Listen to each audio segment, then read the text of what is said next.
Welcome, Cowboy fans and Cowboy haters alike. I'm the G, and I'm the host of Let's Talk Cowboys, where we talk facts. Let's talk facts. Absolutely insane game. Absolutely insane game. And I want to take it kind of from the top. I want to take it from the top to where Mike McCarthy actually shocked me to an extent. I think Mike McCarthy and this team, I think they saw something about the Tampa Bay Buccaneers. And I want to look back at something here that they exploited. Because I had mentioned a little bit today that there would be some opportunities. And there were some opportunities. And let me look back just for a second.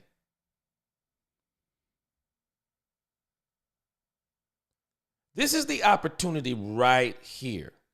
And this is where Mike McCarthy kind of shocked me. Because somebody talked about it today. His name was Aldridge. I don't know if he's on here. His name was Aldridge. But he said that this was actually going to happen. That Mike McCarthy was going to come out passing the ball. And the way that they did it, the game plan in the first half, it was pretty clever. But at the same time, the game plan also developed the way I said it was going to develop from the Tampa Bay Buccaneers perspective. The Tampa Bay Buccaneers were satisfied. Trust me, they were satisfied with this game. They just were not satisfied with the ending.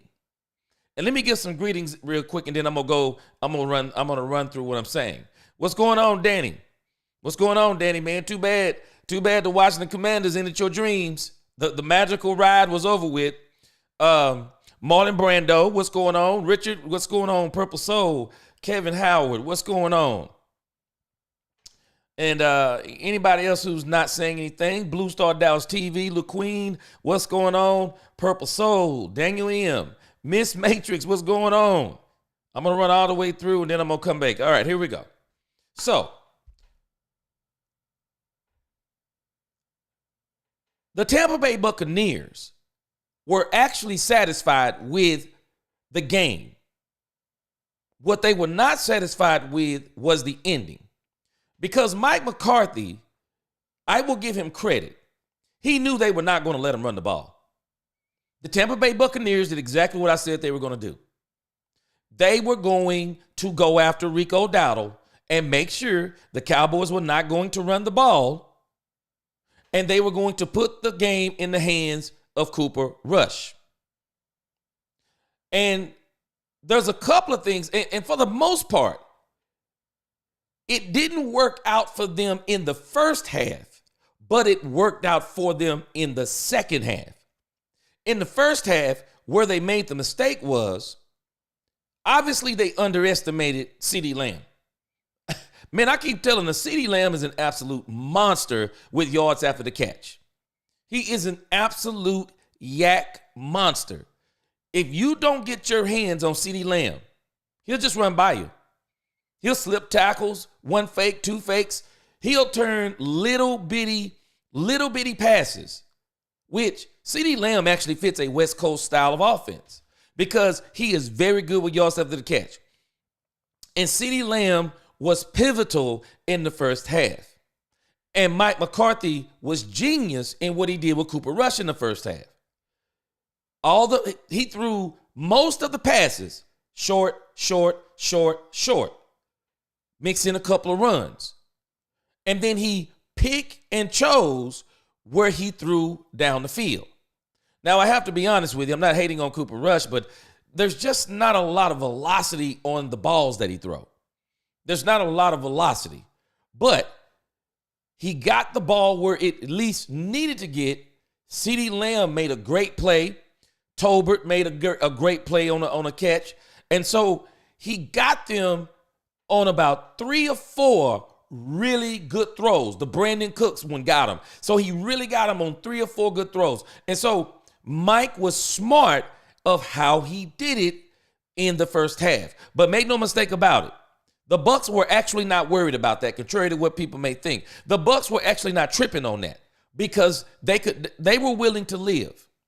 They were willing to live with Cooper Rush because what they were thinking is if it comes down to who has the ball in their hands at the end of the game, their thought process is Baker Mayfield is better than Cooper Rush. And of course he is. But I want to show you what they took advantage of. And when I was looking at this yesterday and it caught my eye. I want you to look at this Tampa Bay defense again. This is what Mike McCarthy saw. This is what Mike McCarthy saw. The opponent's pass play percentage on the Tampa Bay Buccaneers is 62.56. They rank number 30 in the league. Opponent's completion percentage, we talked about this, 66.86%, number 23. Look at this. Opponent's passing yards, they're ranked number 16, 7.1 yards. Opponent passes per game, 37.5. Teams throw on them a lot. Opponents pass yards per game, they're number 30. Teams throw on them, they complete passes. Opponents interceptions thrown, they don't play the ball well. And we could see that tonight. Because even when they were double covering CeeDee Lamb, they were not good enough. They were not good enough to double cover CeeDee Lamb. It was crazy. They were just not good enough to do it. And so they're number 27. The sack percentage, number 18, kind of mid-pack. And so Mike saw this. Mike saw this, him and Schottenheimer, and I want to give them all the credit in the world. This is the reason why they came out throwing, because there were opportunities. There were opportunities. On top of the fact, the Tampa Bay Buccaneers were actually determined. We wanted to come down to Cooper Rush, and it almost worked out like that. But something else transpired that the Tampa Bay Buccaneers actually did not anticipate. Y'all might not remember, but I said this about Zimmer, and I've been saying this about Zimmer all year long. I'm sorry. Zimmer has earned a job in this league, even if it's not with the Dallas Cowboys. You give Zimmer some players, Zimmer might have a really nasty defense. A really nasty defense. Even though he started giving us some things towards the end, because that's always my concern with this defense, they can't last down the stretch. But I want you to think about what I said about this defense. Zimmer has called on this defense all season long to stop the run. To stop the run. You want to know what's strange? Zimmer actually called on this defense this game to do something a little bit different. Zimmer actually asked them to stop the pass.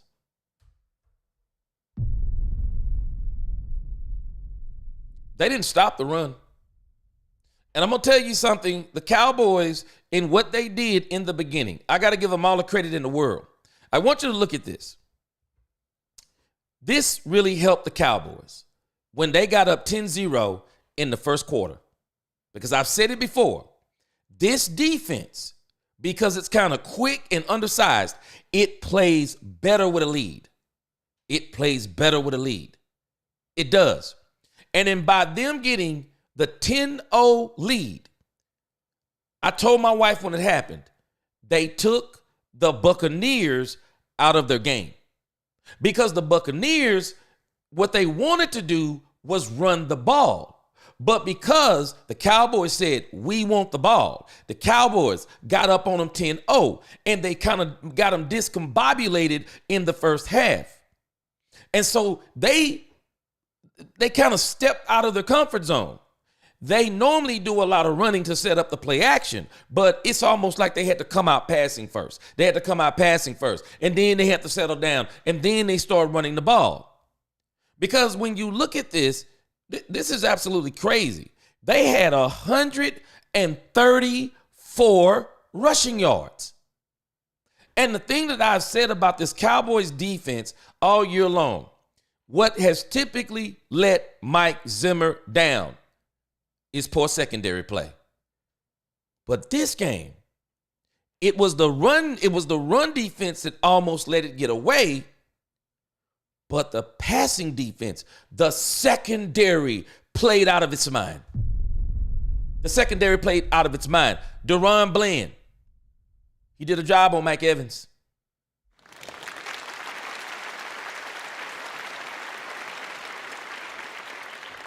Deron Bland did a number on Mike Evans.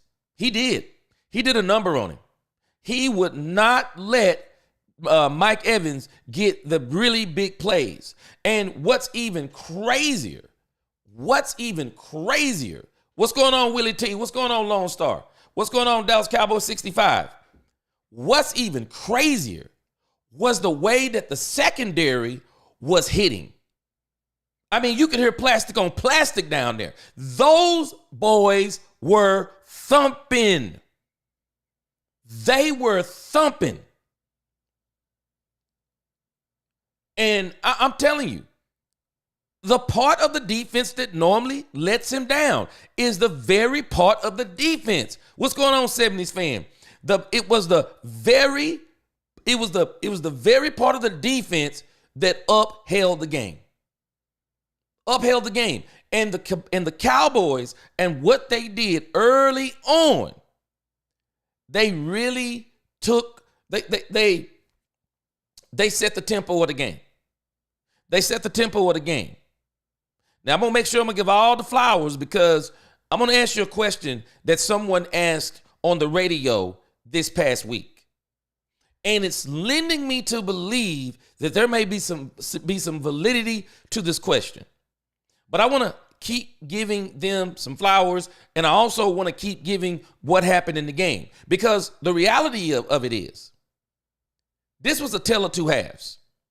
It was a tale of two halves. The Cowboys dominated the first half, but they barely held on in the second half.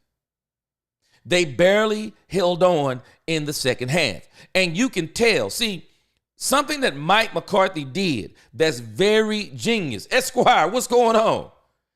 Daniel Lim, what's going on? One of the things that he did that's very genius, Mike McCarthy, you can tell, he scripted the first 15 to 20 plays. Totally scripted. Totally scripted. That's why Cooper Rush was so comfortable in that first half. They knew exactly what they were going to do. But did you notice what happened in the second half? CeeDee Lamb threw him off a little bit because he got a little banged up. But still, you can tell in the second half, plays were not scripted. They looked different offensively in the second half. Tampa Bay tightened up in the second half. And man, I'm going to tell you something. This dude, Baker Mayfield balled out on the Cowboys. I'm telling you, Baker Mayfield balled out. Unfortunately for Baker Mayfield, they had some absolute crazy takeaways on them. Some crazy takeaways. I mean, Jordan Lewis, that was a touchdown in the end zone. Jordan Lewis takes that away. At the end of the game, I think they're about to lose the game. And the dude, you could already tell, I think his name was White, he held the ball out like a loaf of bread. And I said then, he's holding it like a loaf of bread. He doesn't collect himself. He doesn't wrap it up. And as he's going down, the ball begins to come out, and Deron Bland made a great play. And this is what the secondary was doing all night, man. The secondary was making plays. They were bringing the heat. They were coming downhill. Man, the secondary for this team was absolutely crazy.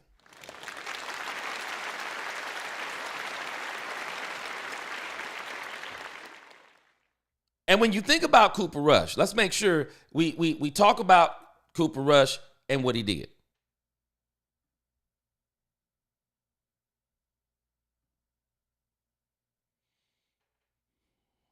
I'm going to have to show you guys something because the optics of this game looked a little bit different than you may think. Do we not realize as much credit I want to give? I want to make sure I give Cooper Rush for the first half. The first half. I want to give Cooper Rush credit. And I'm telling you why Cooper Rush looked the way he looked. They scripted it.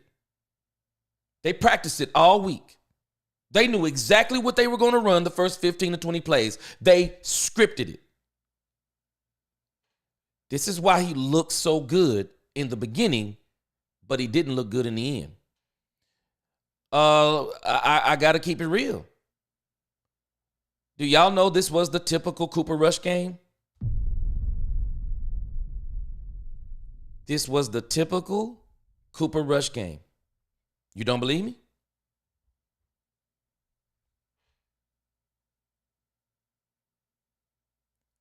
Stop listening to Chris Collinsworth.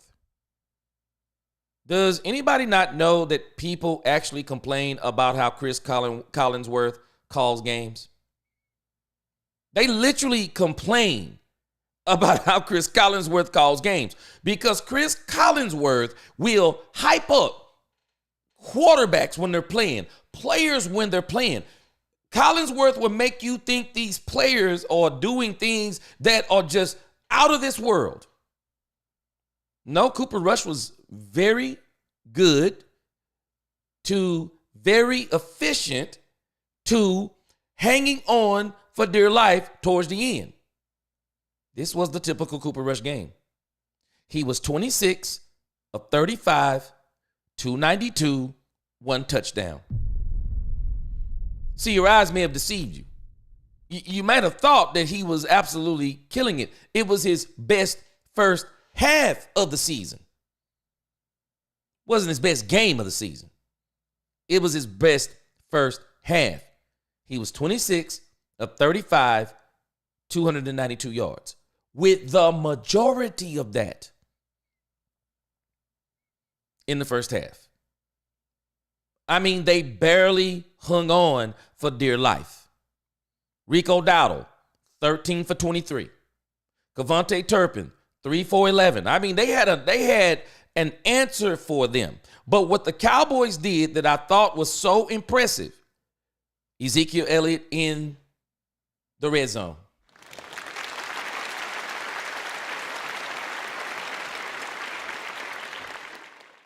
Could have been doing that all year. Could have been doing that all year. You have to know how to use the players that you have. Could have been doing that all year. And like I say, Mike McCarthy, Cooper Rush, I'll give you credit first half. It's that first half. It's the first half that held off the first onslaught of the Tampa Bay Buccaneers. And I'm telling you, they got the Tampa Bay Buccaneers off their game. They dictated the game. They did a great job. I was also happy. I mean, CeeDee Lamb did CeeDee Lamb things. Cooper Rush and Mike McCarthy, they did a great job. They got Brandon Cooks involved. I was so happy to see Ryan Flournoy get involved. Jake Ferguson, man, I'm going to tell you, Jake Ferguson, that 6 for 40, boy, that was a hard 6 for 40. They were putting some licks on Jake Ferguson. I mean, Rico Dowdle should feel honored. Rico Dowdle should feel honored. No shame in his game. When they say the game plan is stopping Rico Dowdle, you've arrived. You've arrived, Rico Dowdle. Great game as far as it means for game planning for Rico Dowdle. And I want to look at something else before I get a little bit deeper into the stats, because I want to go back over something that I said at the beginning of this game. And a lot of this stuff actually came true. It just kind of worked out for the Cowboys. It actually worked out for the Cowboys. Y'all remember these players I told you that needed to be watched? CeeDee Lamb, he did CeeDee Lamb things.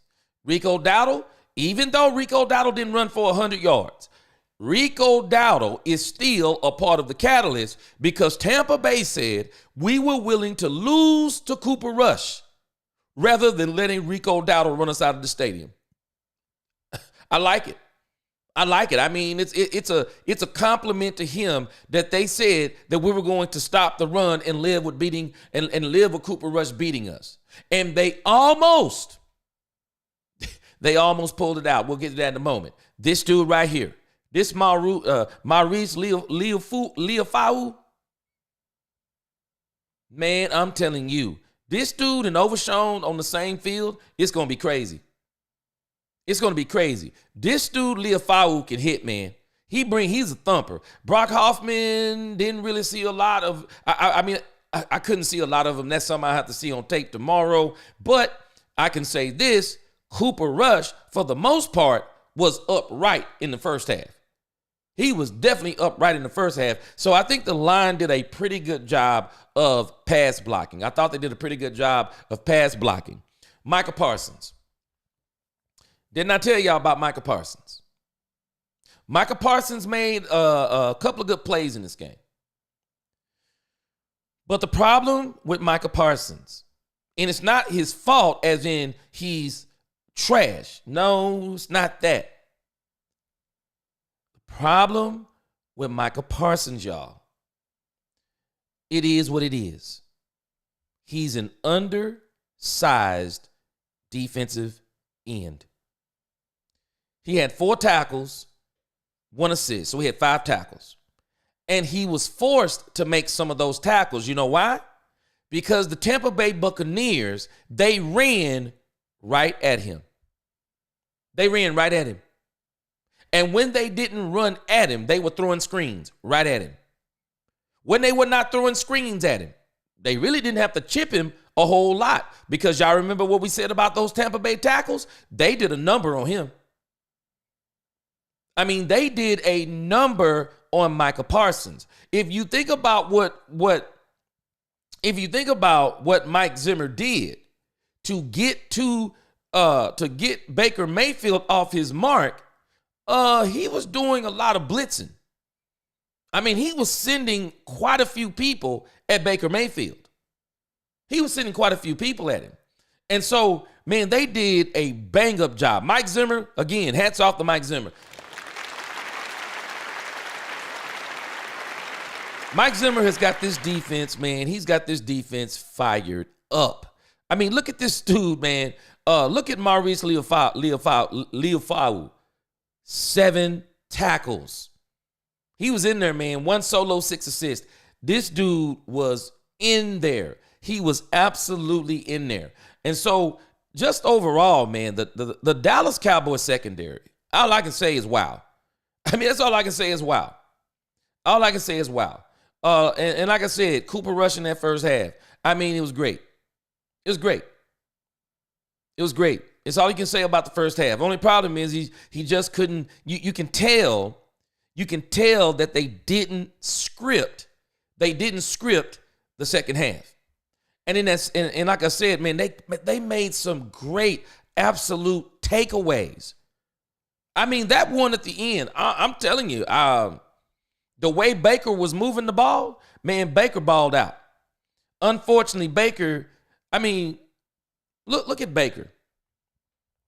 Baker, 31 of 43, 304, 2 touchdowns, 1 interception, and the interception was just a doggone good play. Baker Mayfield, 3 for 42, 14 yards a carry. I mean, Baker Mayfield balled out. It's not his fault why they lost. I mean, at the end of the day, I just got to credit the Dallas Cowboys. I have to credit the Dallas Cowboys. That defense, especially that secondary, man, they were thumping. They were thumping. But again, and this is not necessarily a knock on Cooper Rush, but it's the Cooper Rush game. It's the formula. Everyone around Cooper Rush must play spectacular. They must play spectacular. There must be turnovers. There must be takeaways. There must be something on special teams. You know who else deserves a whole lot of credit? Don't let me forget Brandon Aubrey.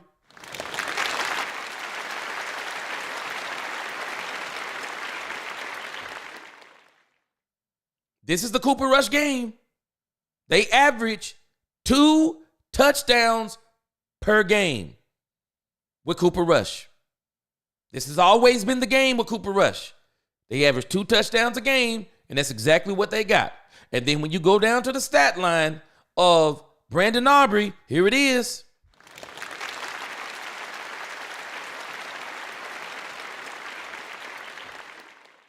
4 field goals. And they were some bangers too. This dude can kick from the parking lot. I was saying this early in the season. Man, this dude can kick from the parking lot. Brandon Aubrey about to get paid, y'all. Brandon Aubrey will not hit the field again for the Cowboys next year on that contract he's on. Brandon Aubrey is about to get paid. And he deserves to get paid. He absolutely deserves to get paid. I'm going to read some of your comments, see what you guys are saying about this game. Absolutely great game.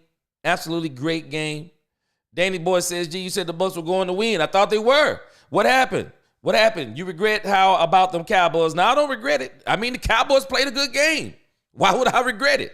I mean, they played a good game. In particular, the offense in the first half, the defense, in reality, the whole game.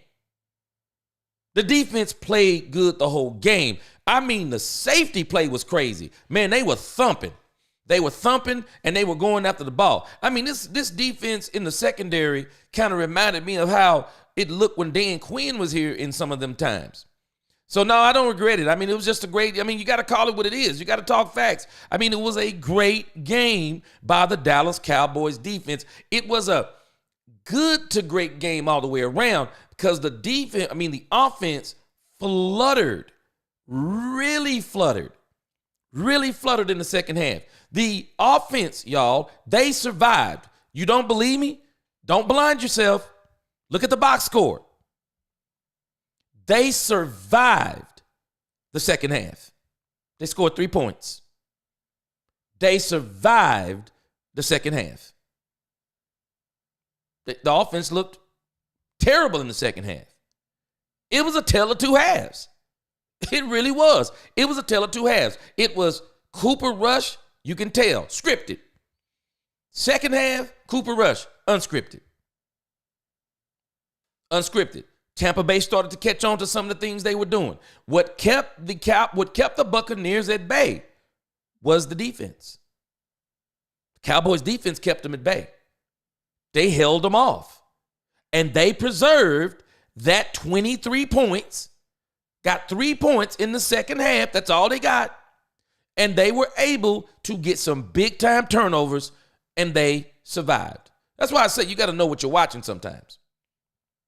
Because if you listen to Chris Collinsworth, he's telling you, oh, it's a perfect game. No, actually it wasn't a perfect game. It actually wasn't a perfect game by Cooper Rush. Let's stop that cap. It was a good game by Cooper Rush. Great game in the first half, disappeared in the second half. So no, I'm not tripping on that, Daniel. The run game was non-existent today, but man, that defense stepped up. There it is. And think about it, Daniel Lim, hands off to Rico Dowdle. That's the game plan. Because that's the game plan that I would have had. That's the game plan. They were satisfied with the game plan. What the Buccaneers were not satisfied with was the takeaways. See, that's the stuff you don't anticipate. You want it to come down to, hey, let's just keep it close, keep it tight. Let's get it to the end and let it get down to where we want it, between Cooper Rush and Baker Mayfield. And again, if it comes down to Cooper Rush and Baker Mayfield, Baker Mayfield wins. If it comes down, because you look at those last few drives, I mean, they couldn't pick up a first down. They couldn't pick up a first down to end the game. With CeeDee Lamb back in the game, they couldn't pick up a first down to end it. They couldn't. They had to rely on the defense to finish the game. And they did. The defense finished strong. They did. And so the defense really stepped up. What's going on, Esquire? What's going on? Keon said Coop played his best game. No, he played his best half. He didn't play his best game. He was terrible in the second half. He was terrible. Marlon said Aubrey, rush, and defense got the done. No, the team got it done. The team got it done. The offense did their thing in the first half, and the defense had to defend off the Tampa Bay Buccaneers. And then the special teams had to be special and get 4 field goals. Know what you're looking at. No, the team. The team. Know what you're looking at. The team. The team. And it's exactly what I'm explaining. It was a tale of two halves. Scripted in the first half. Turned back into a pumpkin in the second half on offense. They were ineffective in the second half. Totally ineffective. But the defense. And the defense, I'm telling you, man, those takeaways were pivotal. They were pivotal because, man, I'm telling you, you want to talk about balled out the whole game? Nah, man, Baker Mayfield balled out the whole game. Baker Mayfield under duress, escaping out of the pocket. I mean, Baker Mayfield, even the last play, Baker Mayfield was about to make the comeback of the century, or at least give it a great attempt, because he was in the grass. And I was actually shocked they let him stay in the grass for so long. Threw the ball forward to White, and White made a terrible play. Defense made a great play. Defense made a great play.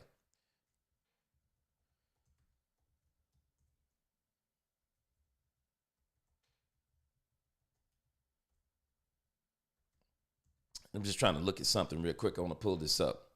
But I'm telling you, the game, I'm telling you, it was a crazy, crazy game, though.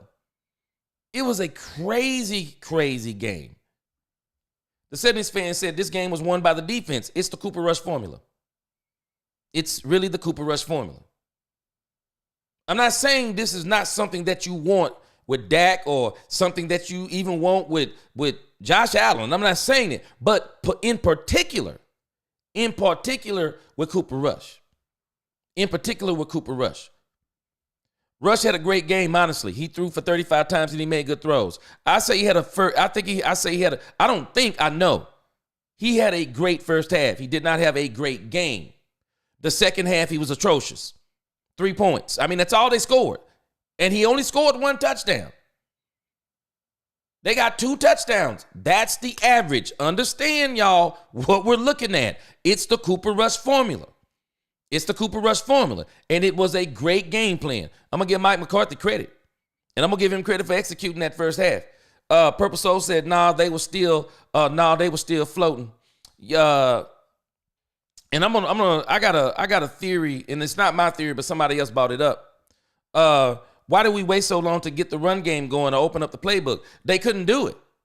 No, the Tampa Bay Buccaneers made a concerted effort to stop the run game. And that's why I give Mike McCarthy so much credit for the first half, because he knew they were going to try and stop the run game. And that's why he was hitting them with the 3-yard pass, 4-yard pass, 6-yard pass, 3-yard pass, 5-yard pass, and then I'll go down the field. And he did a great job of scheming open those plays when he got down the field. McCarthy did a great job. Did a great job in that first half. Problem is he just didn't have anything for the second. Willie T says, so why does Mike McCarthy make Dak throw more down the field so much? Because he can. McCarthy likes to throw the ball because Dak can. And he knows that you have to really, when you're thinking about Cooper Rush, I'm telling you, notice what you're looking at. Did you notice the difference in Baker Mayfield throwing down the field versus Cooper Rush? Because I did. Baker Mayfield was zipping that ball to those receivers. I mean, zipping. Opposite hash mark throwing on the other side of the field. Zipping those things down there. Cooper Rush, no velocity on the ball, got it down there, and the wide receiver has to make a play on it. Baker Mayfield had some drops. They don't have to make plays on it. No, he's zipping that thing in there. He's zipping those balls in there. And so Willie T, he's doing what anyone would do. See, I said this early in the season. Limitations breed creativity. This is what I give Mike credit for because he understands. See, now he's understanding what Cooper Rush is. He came out in those first couple of games and he lied and said he was Rich Gannon. But he realized real quick, he's not Rich Gannon. No, he's Cooper Rush. So I got to come up with a game plan. Not the game plan for the Dak Prescott. Not the game plan for Aaron Rodgers. I got to come up with the game plan for Cooper Rush. What does he do well? Short throws. Short throws. Scheme the wide receivers open. Make sure, I'm telling you, just pay attention. Cooper Rush isn't reading. He's not reading across the field. He's not going one receiver, two receiver, three receiver. No, he's going one receiver, boom, boom. One receiver, boom. Look one way over here because it's designed like that. It's designed like that. And Mike does a great job of doing that. He's done a great job of doing that with Cooper Rush, especially the last couple of weeks. You keep him in his comfort zone. It's exactly what you do. It's what he should be doing. Thing is, next year he'll have to do some of this he'll have to do this even better with Dak Prescott. And I think they're going to do this better with Dak Prescott next year because they're going to get Dak Prescott a running game. Freddie says was on the Cowboys official postgame show, and some people actually passed the boys. One, in my opinion, any Cowboy fan upset at a win is a fake fan and has zero knowledge of football. Well, you know, I'll say this, Freddie. I'm not so quick to pass judgment on people.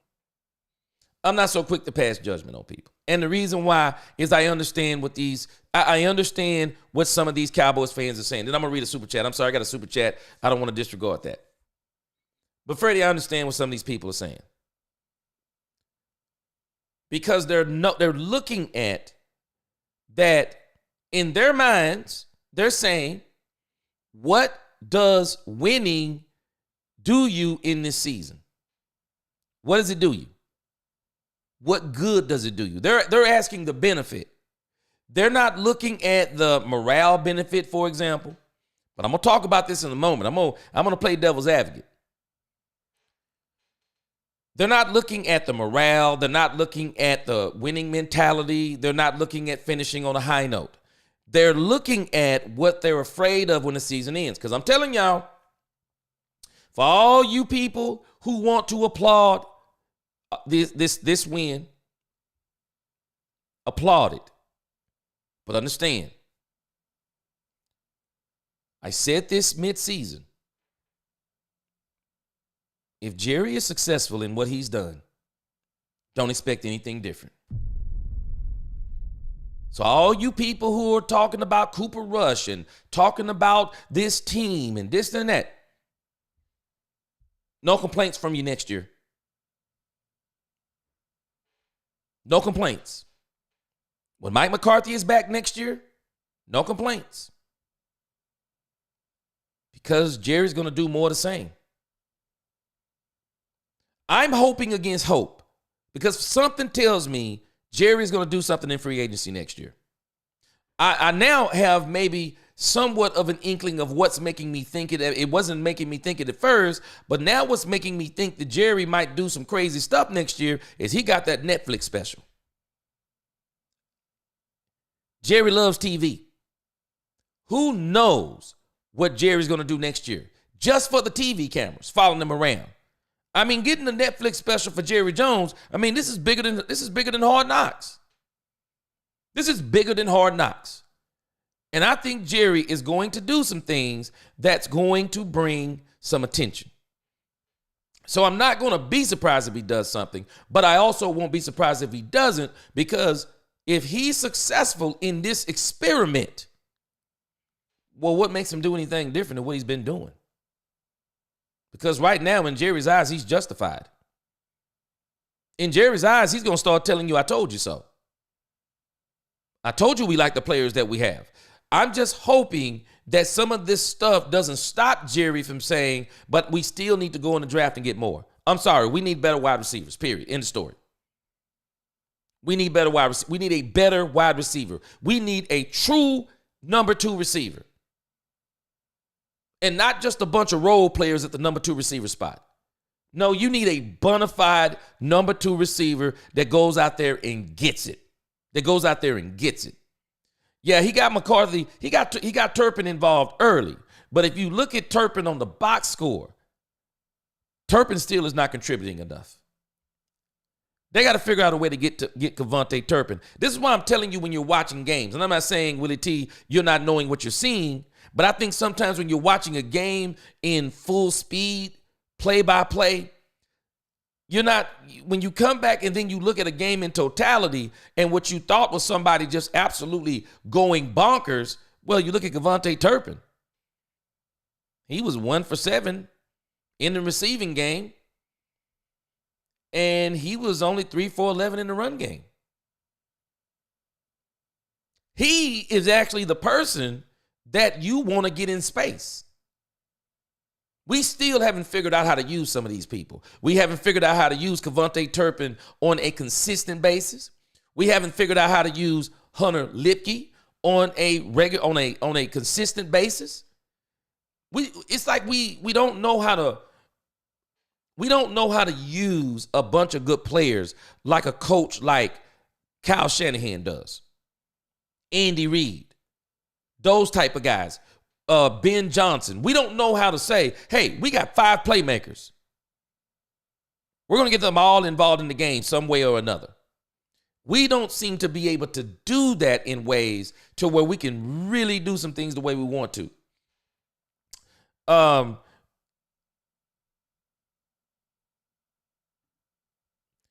It's okay. Wait a minute. Let me see here. What are you saying? Miss Matrix. Okay, Miss Matrix. What did she say? Oh, okay. Yeah. The run. The run game. Yeah. And like I said, I think they were smart on that, Miss Matrix and Purple Soul. I think what Mike McCarthy did is he knew they were going to try and stop the run. So if you know they're going to try and stop the run, then there's no point in running your head against a brick wall. Come out and script a short passing game, which in reality, see, in the West Coast offense, the passing game is the run game in a lot of respects because it's all short throws. You're only throwing 3 and 4 yards. It's like a long handoff. So it was good. Esquire, yes, any given Sunday, any Sunday where the Eagles lose and the Cowboys win is a good Sunday. And yeah, it was crazy. I had already said that the Eagles should have been up on upset alert, but who knew Jalen Hurts was going to get hurt? It's any given Sunday, and that's why you play the game. The Bucs looked shaky all night. The defense was hitting folks. I don't think the Bucs looked shaky all night. I think what happened is, like I said, and I don't think it's what happened. What happened? It is what happened. The Tampa Bay Buccaneers, their strength is running the ball and then playing off the play action. They have been destroying teams on that. But what the Cowboys did that was so smart, the 10-0 start got them off their game. It got them off their game because it's one thing when you get me down 3-0. Okay, I can keep running the ball. But if you get me down 10-0, I got to at least make a change for a moment because I got to get back in the game. It was really smart by Mike McCarthy to get the ball first. Because had he let the Tampa Bay Buccaneers get the ball first, and the Tampa Bay Buccaneers get to take it to them, and they get to set the tempo, and then they start knocking the Cowboys around, then it's a totally different game. But I'm telling you, Mike McCarthy did something that it doesn't look like he's done all season long. You can tell that was a script. He scripted it. He knew exactly what he was going to do. He didn't take what they gave him. He dictated what he wanted. And he knew what he wanted. He knew they were going to come out and stop the run. He knew they wanted it to be in Cooper Rush's hand. And I'm telling you, and they almost got what they wanted. Despite everything we're saying, do we not understand what it took to win this game? I'm just telling you, sometimes you got to know what you're looking at. We're saying, for example, so you're telling me the Cowboys dominated the game and they won 26-24. That's not domination. It's not domination. It's not like the Tampa Bay Buccaneers staged a crazy comeback in the last 2 minutes of the game. No, they didn't. The Tampa Bay Buccaneers actually put together a couple of really good drives. And the one drive that got him was the interception. And then they messed around and they had a turnover. The defense played out of its mind. It did. But I didn't think the Tampa Bay Buccaneers looked shaky. The Tampa Bay Buccaneers, they were willing to live with what happened. It didn't bother them because it came down to exactly how they wanted it. Cooper Rush is going to beat us. Cooper Rush couldn't beat him. Who beat him? The team beat him, but in the end, it took the defense to pull it out. It took the defense to pull it out because the offense was totally ineffective. And you can't tell me they were not because the scoreboard shows it. They mustered 3 points. The scoreboard shows it. You can't argue with the facts. The scoreboard shows it. No, I think the Tampa Bay Buccaneers, they were comfortable. They were comfortable with what happened because it actually came down to how they wanted it. Baker Mayfield got the last say-so. Baker is not the one who gave it up. Baker played out of his doggone mind. Baker Mayfield lived up to his billing. He lived up to his billing. The Dallas Cowboys defense stepped way up, and in particular, their secondary, which is the part, again, like I said before, it's the part that had been letting them down the whole season. But the secondary stepped up. They were thumping.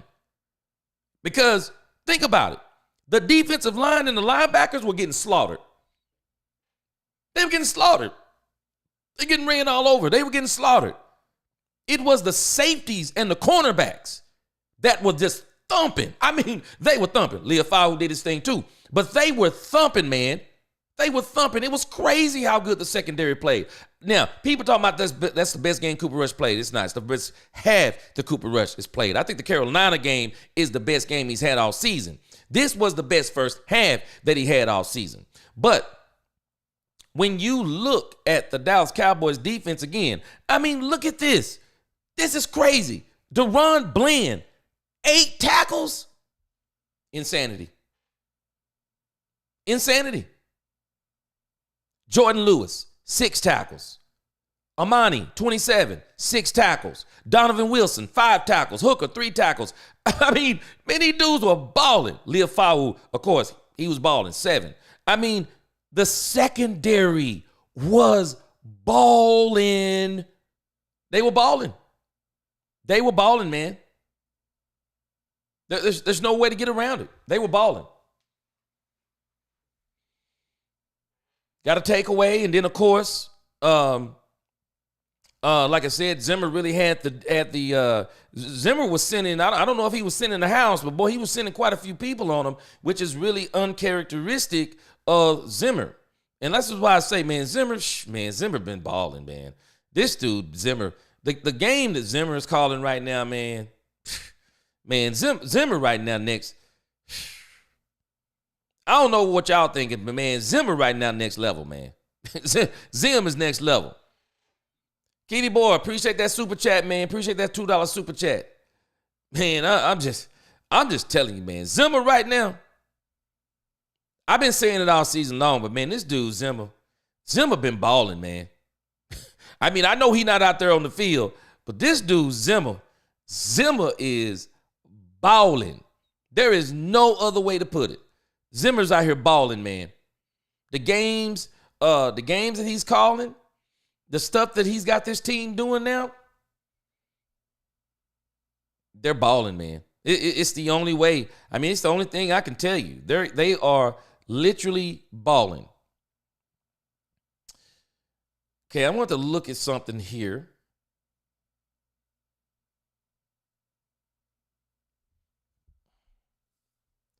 So in the second half, we're looking kind of at the drives. Cooper Rush had a 26-yard pass, a 10-yard pass, incomplete, field goal. Let me go back. Yes, it was a tale of two halves. So the third quarter, they had 6 plays. They had a time of possession of 2 minutes and 34 seconds. The Tampa Bay Buccaneers, of course, put together a 12-play drive, ended in a punt. They used up 5 minutes. They got a field goal. They used up another 6 minutes. So the Cowboys got the ball one time in the third quarter. 14-yard pass, 3-yard pass, 3-yard pass, punt. Pass incomplete, 1-yard pass, punt. Next drive, pass incomplete, 2-yard run, 6-yard run, punt. Next drive, 1-yard run, 5-yard pass, 4-yard pass, punt. 2-yard run. So you're telling me that this was a great game by Cooper Rush. It's a great half by Cooper Rush. It's a great half. It's a tale of two halves. They had to hold on for dear life in the second half. They had to. And I'm telling us, I don't know what else to tell us. I guess we don't understand what we're seeing, but I'm telling you what the box score is telling us. It's telling us exactly what happened. It's telling us. Famo, we got to win for sure. Yeah, we got to win. We beat a good team. Now it's the Eagles' turn. You know what? I'm just wondering, it's crazy that the Cowboys are playing the Eagles, and I wonder, will Jalen Hurts be ready? That'll be real interesting if the Cowboys go up against Pickett. Dallas Cowboys, let's go. Bland taking the ball, say the Cowboys, yeah. I'm telling you. We got to know what we're looking at. What we are looking at is a game that was a tale of two halves. First half, Cooper Rush, totally scripted, great play, great plays, great calls. But they still only mustered the customary 2 touchdowns by Cooper Rush. One was his, one in the red zone.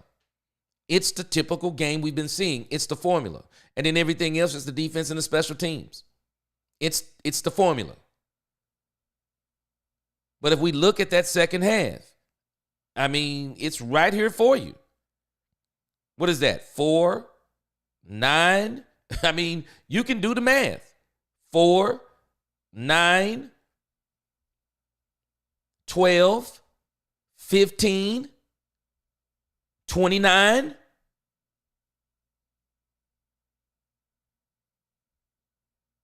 $39. And then you got 67. He literally threw for 67 yards in the second half. That's it. That's not a great game. That's a great half because the defense took that thing over in the second half. That defense went crazy. Willie T, Blam taking the ball, saved the Cowboys, yeah. And I'm going to tell you something else that they did that was very uncharacteristic. I was absolutely shocked. Deron Bland took the challenge, and he did something that Trayvon Diggs doesn't typically do. Deron Bland traveled with Mike Evans. He traveled with him, and he did I'm telling you, he did a great job. He did. Love seeing BM with the puckered snowflake lip at the end of the game. Oh, yeah. Hey, but you know what? Baker Mayfield, man, it shouldn't have been no shame in this game. Baker Mayfield balled. Marlon Brown, I don't regret hyping up the Bucs. It was a good win by the Cowboys. It was a good win. What else can you say? I mean, I don't have no problem with it. Yeah, I hyped them up. Everyone else hyped them up too. Did they want them to win? There was a lot of Cowboy fans who thought they didn't have a chance. Did they want them to win too? Just because we know, at least we know it's a better team than the Cowboys, but see, we have to understand, again, what we're watching. We are acting like the Cowboys dominated the Buccaneers. They didn't dominate the Buccaneers. The Buccaneers still had an opportunity to win despite how good that defense played. Because I'm telling you, the offense gave up the ghost in the first half. They gave up the ghost. But it was a great game. The defense held it down. Bucs didn't put Evans on Amani. They left him on Bland. Bland traveled with him. Yeah, he traveled with him. He did. He traveled with him. Nah, Danny, I don't regret it. I mean, it is what it is. I mean, if everything shows that that the Bucs were better and they still almost pulled it out in the end, terrible play by the guy who caught the ball. I mean, because it wasn't stripped. He dropped it. Deron Bland said it. He didn't strip it. He dropped it. Deron Bland was just alert and realized he dropped the ball. Very alert play by Deron Bland. Yes, sir. Alphabet got respect, but I'm not ouching out all those letters. Field goals helped out too. Again, special teams. 4 field goals. I'm happy for the win, but draft positioning in all rounds taking a hit. And this is one of the things, this is why I'm not judging people on this. I'm not judging people on this because I know exactly where they are. I'm not judging people on this. And the reason why I'm not judging them on this is because it's just like what Michael Parsons is talking about with all this. He don't have to be the highest paid. And a lot of people don't understand how shameful it is that a player has to say that he don't have to be the highest paid because he is afraid that his ownership / GMs, number one, he's afraid they're not going to sign him early. That's why he's doing this. He's afraid they're not going to sign him early because he doesn't want to be forced to hold out. He doesn't want to be forced. He wants to go ahead and get his deal done. So why is he doing this? See, folks think this is all about him being this great stand-up guy. No, it's not. No, it's not all about that. He's playing chess too. The moment he threw out 40 and 30, he's playing chess. When he says, I don't have to get 40, well, who's making 40? When he says that there's no difference in 40 and 30, who's making 30? Only Nick Bosa. 30 puts him in second. He's also trying to force the hand of the ownership. Go ahead and sign me. I want to be signed before March. I want to be in training camp. I don't want to be dealing with all this stuff. But the reason why he's doing this, and people just don't analyze everything, he's doing this because he doesn't want to go through what this owner has a track record of putting all the superstars through. He puts all the superstars through the same ringer. Name one that he didn't. He puts all the superstars through the same ringer. Goes out and tries to sully their name in the court of public opinion. Goes out on the radio station and starts talking about, we ain't got the money, can't sign players. Saying this before he even signed Dak. Ooh, the slice of the pie and all this old crazy stuff. And Micah Parsons has bought into this stuff. No, man, let these dudes do their job. Let these dudes do their job. And so I'm not mad at folk because I understand what they're saying. Because the more we win, and I think we may have one more in us, and depending upon next week, could have 2 more in us. The more we win, the further it's going to put us down. And if it's going to put us down at number 18, if it's going to put us down that far, well, that's almost like being like last year.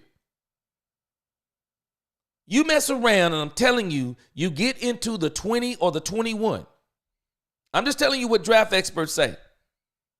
Once you get past 20, that's actually the second round. 20, 21 and all that, it's really high, it's really good second round players they view it as. The top 15. The reality is the top 15, and you want to be as close to one as you can get. That's where you want to get, because the further they fall down, and it's starting to make me realize something about the Cowboys. They may not be worried about getting Ashton Jeanty. They may not be worried about getting Ashton Jeanty. Because I don't think Ashton Jeanty makes it to 15. Because I'm sorry. I wish No Cap was on here. Does everybody realize that the 49ers might be looking at Christian McCaffrey like, might be time to replace him with another dynamic back? The New Orleans Saints. It might be time to let go of their running back and get another dynamic back on a rookie contract. You better believe the Cincinnati Bengals. He will not make it past Cincinnati Bengals. So it's telling me that the Cowboys are actually, they're content if they don't get Ashton Jeanty. It's starting to make me think that he's probably not even on their radar. He's probably not even on their radar.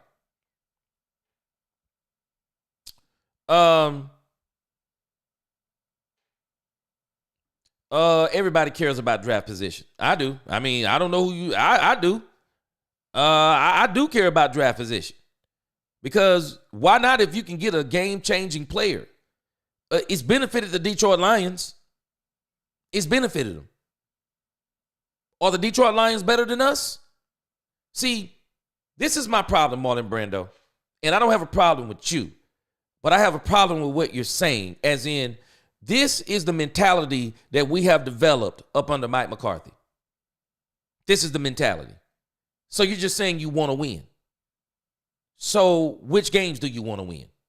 Because I'm about to hit you with a theory that somebody mentioned on the radio. And it is mind-blowing when I mention this to you. I want to read through some of your comments. And I'm going to show you this is why I want Mike McCarthy gone. Because, and like I said, I don't have a problem with you. I got a problem with this type of thinking. What do you mean you want to win? Win what? Regular season games? Do you know the game today was meaningless? You want to win meaningless regular season games? Because if you want to win regular season games, keep Mike McCarthy. If you want to go 12 wins 3 times in a row, keep Mike McCarthy. If you want to be competitive every single season, keep Mike McCarthy. And if we have that mentality, we're done. We're done. I'm tired of this mentality. Winning ain't good enough, and we know it's not good enough. I don't even know why we're lying to ourselves. It's not good enough. It's not. We won with Tony Romo. Contrary to what people think, we won with Tony Romo.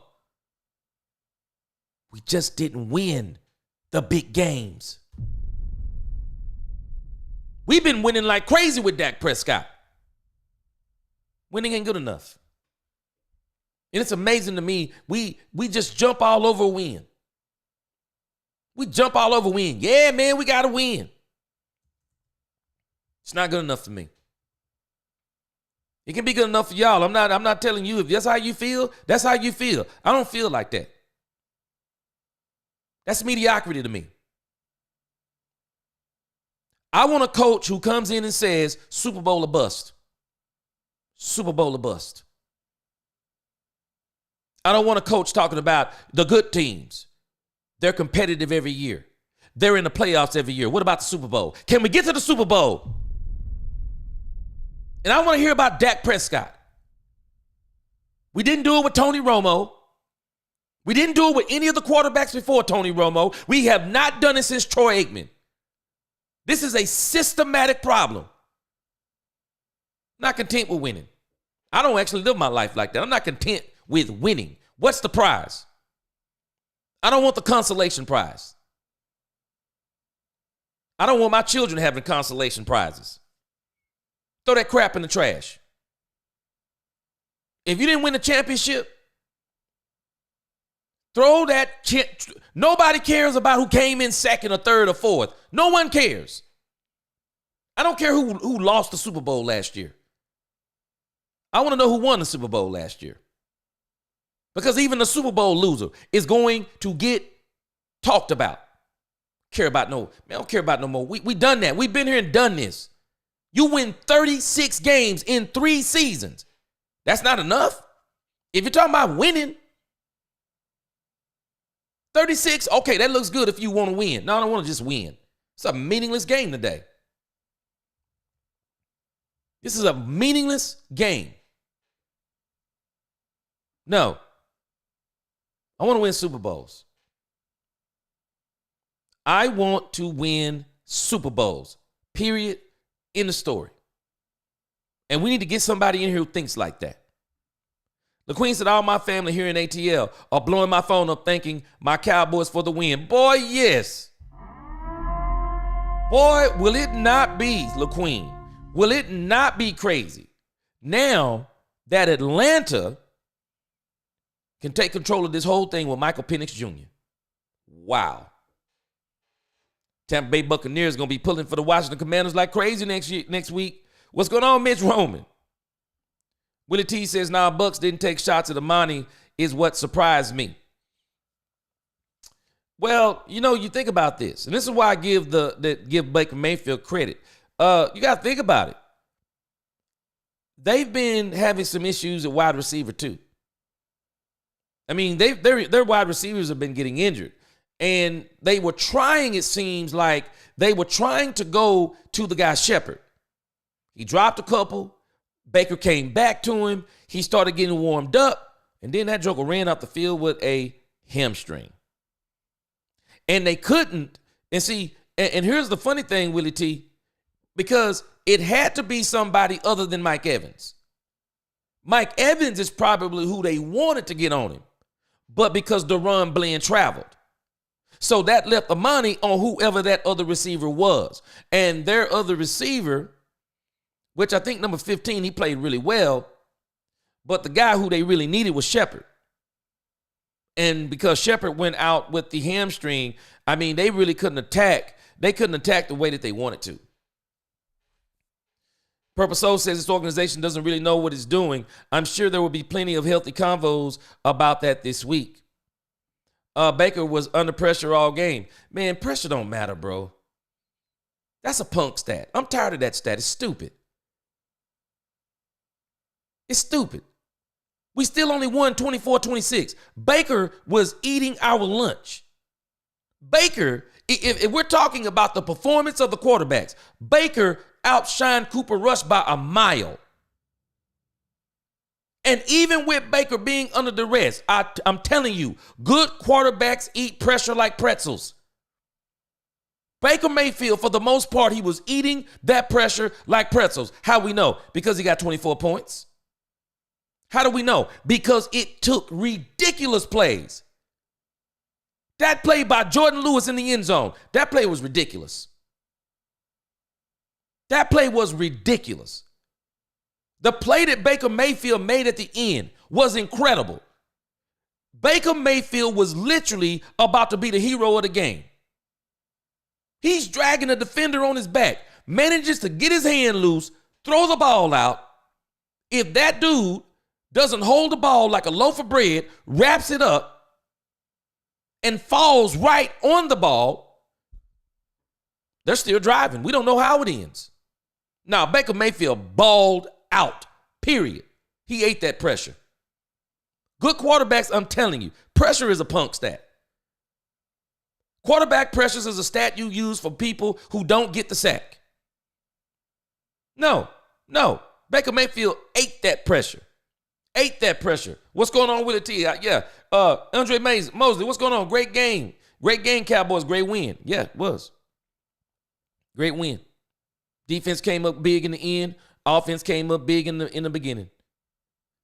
Special teams did their part. It's the Cooper Rush formula, always. Also played for a contract. Man, I'm telling you, it's going to be tough for the Cowboys to sign all these players, man. Cowboys got so many players about to be on these contracts. Cooper's only good for a half. That's all he did. That's all he did. And that's why I say you got to look at these games, because if you go back and look at this game and someone say, it's the best game that Cooper Rush had. No, it's the best half that he had. It's the best half that he had. He was atrocious in the second half. Point blank, period. Michael playing sick, Lamb playing injured, really his best players. Oh, man. You know what? I don't even want to hear it. You play on the field, there's no excuses. I don't care if you played sick. I don't care if you played with a broke leg. You come out there and play, I'm not giving you, he even played with a broke leg. No. Question is, this is serious. Was Jerry correct about this offseason? Look at this team, how they are playing even with injuries now. Is it possible, had we not had the injuries, we did I'm telling you. This is why I'm telling you, Paul. I'm going to say it again. Because everything that we're looking at right now, Jerry can literally say I was right. I was right. So if he was right, why would he do anything different going forward? Why would he do anything different? Why would he? Why would he even build depth on the team? Why not just keep doing it the way that he's doing it? Building it through the draft. Every time you get somebody this older, you get rid of them. Why not?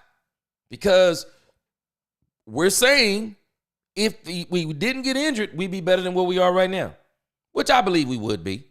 I thought we were going to be 11-5 at the very least had we not got injured at all.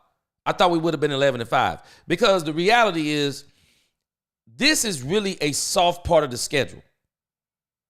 This is what they were trying to get to with Dak Prescott. They were hoping to be around 500 by the time they got to the Commanders because they felt like they could run the gauntlet on the rest of this schedule. And if this team is healthy and the line is right and they're running the ball and Dak Prescott is healthy, I just can't think of one of these teams that would have beat the Dallas Cowboys with the exception of the Philadelphia Eagles with as good as they are this year. And I think they probably would have split. I think they would have split. But I think they would have did up the New York Giants. They would have did up the Washington Commanders. And they probably would have split with the Philadelphia Eagles. That have been 5 games in the division. And then they surely would have won 6 of the other games that they had left. And so they would have won about 11 games. That's what they were thinking. Unfortunately, they've been riddled with injuries. And so that's the question. You're asking the $1 million question. Because if we're saying that if the Cowboys were not injured, they would be doing better than what they are, then Jerry is right. Jerry is right. Willie T, J. Lou always balls out. He's another one they have to sign. They got to sign J. Lou. He a dog, man. So many people talk about how great this dude is, man. It is crazy how many people talk about how good he is. Looking forward to this team next year. Yeah, that's what I was saying early on in the season. The Cowboys are going to be competitive already. Because the Cowboys are actually not a team that's rebuilding. You got your quarterback, you got your wide receiver, and they're going to sign Micah Parsons. So you got Micah Parsons on defense. You already have your pieces. You even got other pieces on this team. Deron Bland, Trayvon Diggs, and Demario Overshown are probably going to be 2 years out. But we're also watching other players. Leafau, Nealon. I mean, we got some players. The problem is I think these guys like OC are playing themselves off the team. I literally think they're playing themselves off the team. So I'm interested to see how are they going to sign all these players? How are they going to sign all these players? Yeah. They always have scripted plays. But you'll notice, in particular this week, it looked super sharp. It looked razor sharp. No reads. This is what I'm telling you about. Just notice what they do with Cooper Rush. No reads. Boom. They know exactly where they're going. Because Mike McCarthy is doing a better job of scheming open receivers. He's doing a better job. Remember, Troy Aikman was criticizing him on this. He was criticizing him on this. Nah, I'm not a Rush hater. I mean, Rush is what he is. I mean, you and other people are the only ones that hype him up. He's a backup quarterback. Even Chris Collinsworth was saying some similar things. Even though Chris Collinsworth said some crazy things, I mean, you want your backup to come in and go 500. Okay, he's went 4-3. That's pretty much what you want. 500. The season's not over yet. We don't know how many games he's going to win. I do have a feeling he's probably going to win 5 if the Washington Commanders decide that the last game, they're going to make it into a bye week. But if you never know, Dan Quinn might come in and say, no, we're going to go into the playoffs on a high note. We're going to beat the Cowboys. Never know. Azteca said Rush couldn't get a touchdown in the end. We barely won. You can't tell that truth, Azteca. I mean, I'm telling you, it is what we saw. It's the Cooper Rush formula. And it's funny to me we're willing to win like that with him. Oh, yeah, for sure. They always have scripted plays. But it looked a lot sharper this week, and you could tell it was way sharper. They practice on them things. Since Micah has returned, our defense has been playing much better. Yeah, it has been playing better. It has been playing better. But I don't attribute this all to Micah Parsons. I think they're playing better because Mike Zimmer hasn't playing better. And that's the part people are not giving. Because you think about tonight. Okay, better competition. I've been saying this. Micah is not doing the same thing against the better competition. He's accumulating the sacks against the weaker teams. He's not accumulating the sacks against those two tackles today. You saw how they were handling him. They were handling up on him. And so I hear people keep saying that the defense is playing better with Micah, and I agree, but it's not just because of Micah Parsons. It's because of what Mike Zimmer is doing. Mike Zimmer has gotten this defense wound up better and better and better every year. And I'm telling you, every single game, Mike Zimmer is doing a great job. With this defense playing like this, imagine next season and getting our offense together with Dak back, we going through teams. Yeah, we would have went through teams this year. I do agree with you. Jose, I'm surprised we won this game. I was very surprised. But I give them credit. The way they came out in the first quarter, they threw the Buccaneers off their game. When they got up 10-0, the Buccaneers had to make a change. The Buccaneers would have loved to actually have gotten the ball first because they would have set the tempo with the run, and they probably would have came down and scored. But no, the Cowboys did exactly what you need to do. Dictate the game. Brando, come on, man. Man, I'm sorry, man. I got to question what you be looking at. I just showed you what he did in the second half. This dude barely survived, and you call that playing your butt off? Come on, man. I can't even take you serious on that. Thank you, Willie T. Man, Collinsworth, man, people literally be complaining about Collinsworth and the stuff he be saying. Man, he be talking crazy stuff. Left on purpose. I'm showing a lot of restraint tonight, G. Hey, just speak the truth. It is what it is. We don't even have to sugarcoat it. Azteca, you know what though? I'm gonna give Rico Dowdle his flowers because when a team comes out and says they're gonna stop you from running the ball, you've arrived. You can tell that the Tampa Bay Buccaneers were intent on Rico Dowdle not being the reason why they won the game, why the Cowboys won the game. They were satisfied. The game, even in the end, I want y'all to think about the strategy the Tampa Bay Buccaneers used. The strategy was, we're going to make Cooper Rush beat us. And they almost succeeded because he was terrible down the stretch. He was terrible. They had one drive in the third quarter. I just showed you. And they only had 63 yards of passing in the third and the fourth quarter. Cooper Rush couldn't even get them a first down to finish this game in the end. The Tampa Bay Buccaneers still wound up getting the ball. Now, your quarterback got to be able to throw the ball more than 4 yards in the end of a game so that you can kneel this thing and get it out. You have to be able to do that. But they put it back in the hands of the defense, and this is exactly what Tampa Bay wanted. They're saying, we were content that if it came down between Baker Mayfield and Cooper Rush, they said, we trust Baker Mayfield. We trust he can beat the Cowboys. Defense, the secondary in particular, played out of their mind. They played out of their mind. Jonathan King, don't you dare say that. Don't you dare say that. Don't you dare say that Michael Parsons played like mess, because don't you dare say it. That's too much truth. People get mad if you say it.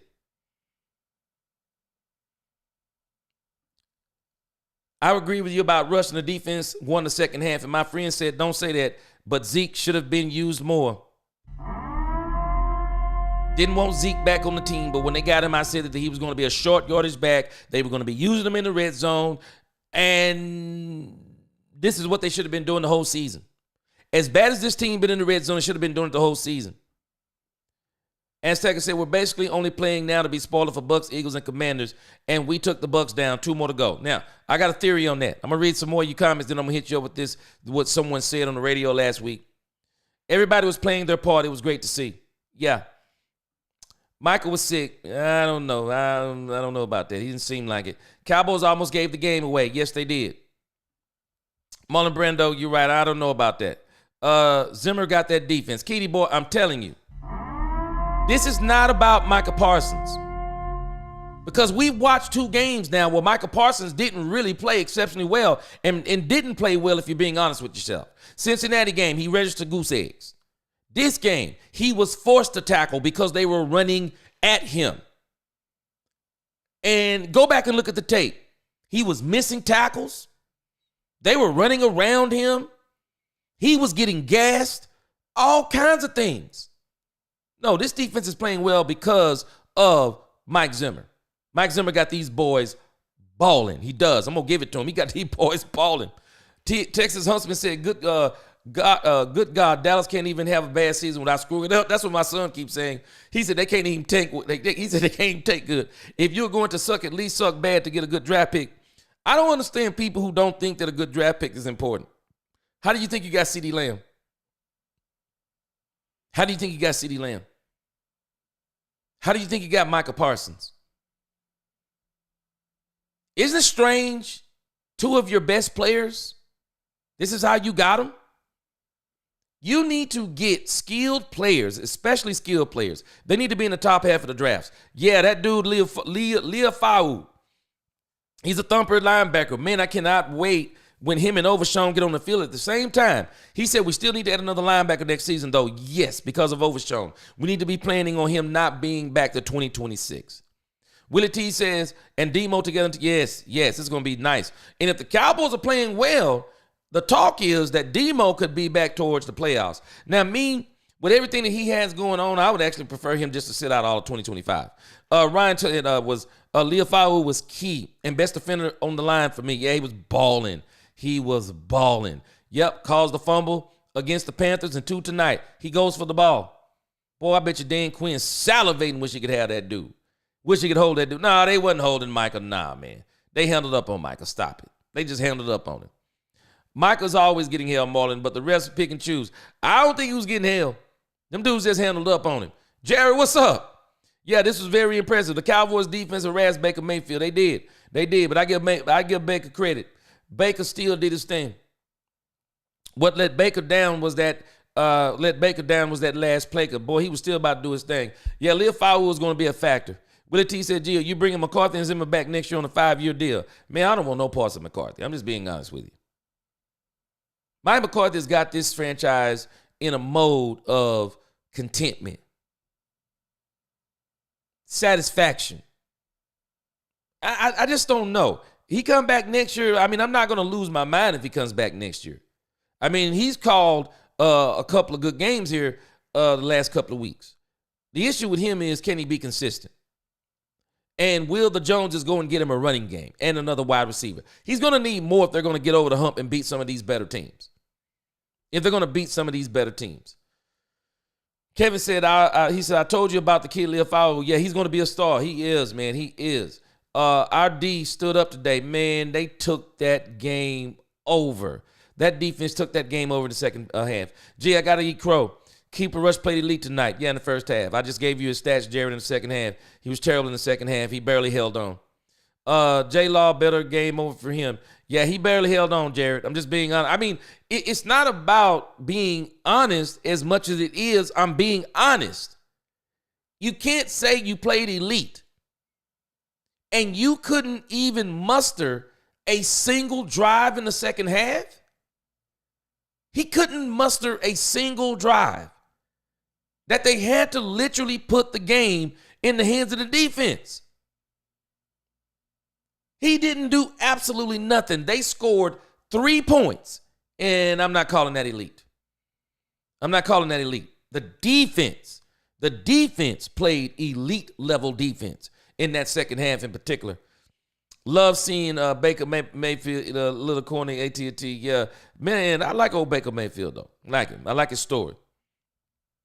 BA was the MVP of this victory. Man, I'm a little slow sometimes when it comes to these doggone initials. BA. Brandon Aubrey. Yeah. Yes, sir. Aubrey, yeah. See, this is what happens whenever there's a game with Cooper Rush. All this stuff gets overshadowed. No, he couldn't do anything. He got his customary 2 touchdowns, and everyone else did Brandon Aubrey kicking from the doggone parking lot did the rest. Flournoy got some passes. Man, I cannot wait to see what this dude does next year. And I'm going to skip down, and I'll pick up on some more comments here in a moment. What's going on, Nisi? Good to see you in the chat. Good to see you in the chat. So I want to give you a theory that somebody said even before this game. Even before this game.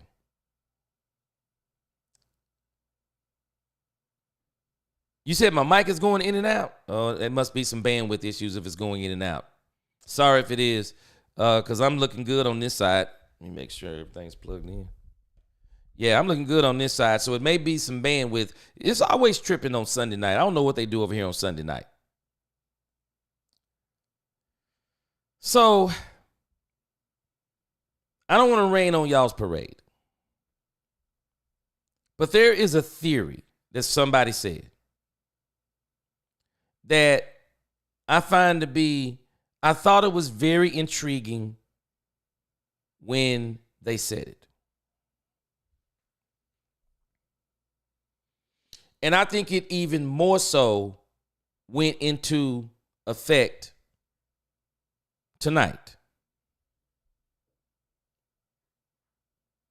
You ever notice how a team plays when they have something to lose or when there's something on the line? The real good teams, and I'm talking the real good teams. The real good teams win when there's something to play for. I want y'all to hear where I'm going. The real teams play when there's something to play for. They don't crumble under the pressure of we have to win.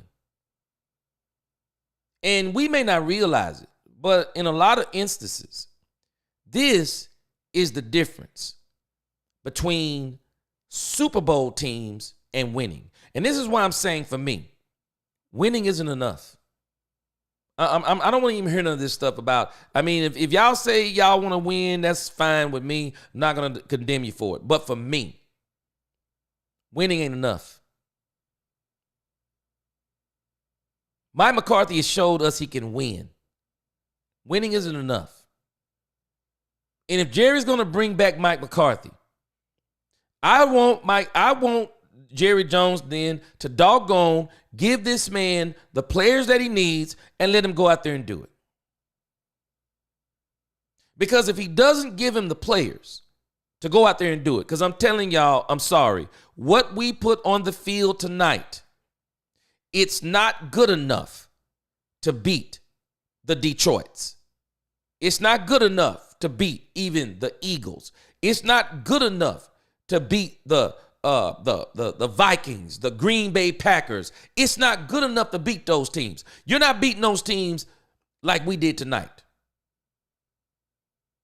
A lot of those teams are at full power. Detroit may not be at full power on defense, but they don't need to be at full power on defense to stop us. But they have an arsenal on offense. An arsenal. And they are overpowered compared to us.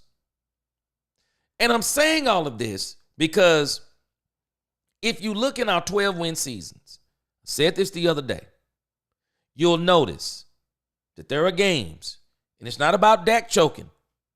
There are games when Mike McCarthy, poor clock management, poor situational football. There are games where the plays are not good in certain situations. Just a total lack of awareness. And you'll notice that when things get real tight, I don't know if you've ever played with some really good players in your lifetime in sports.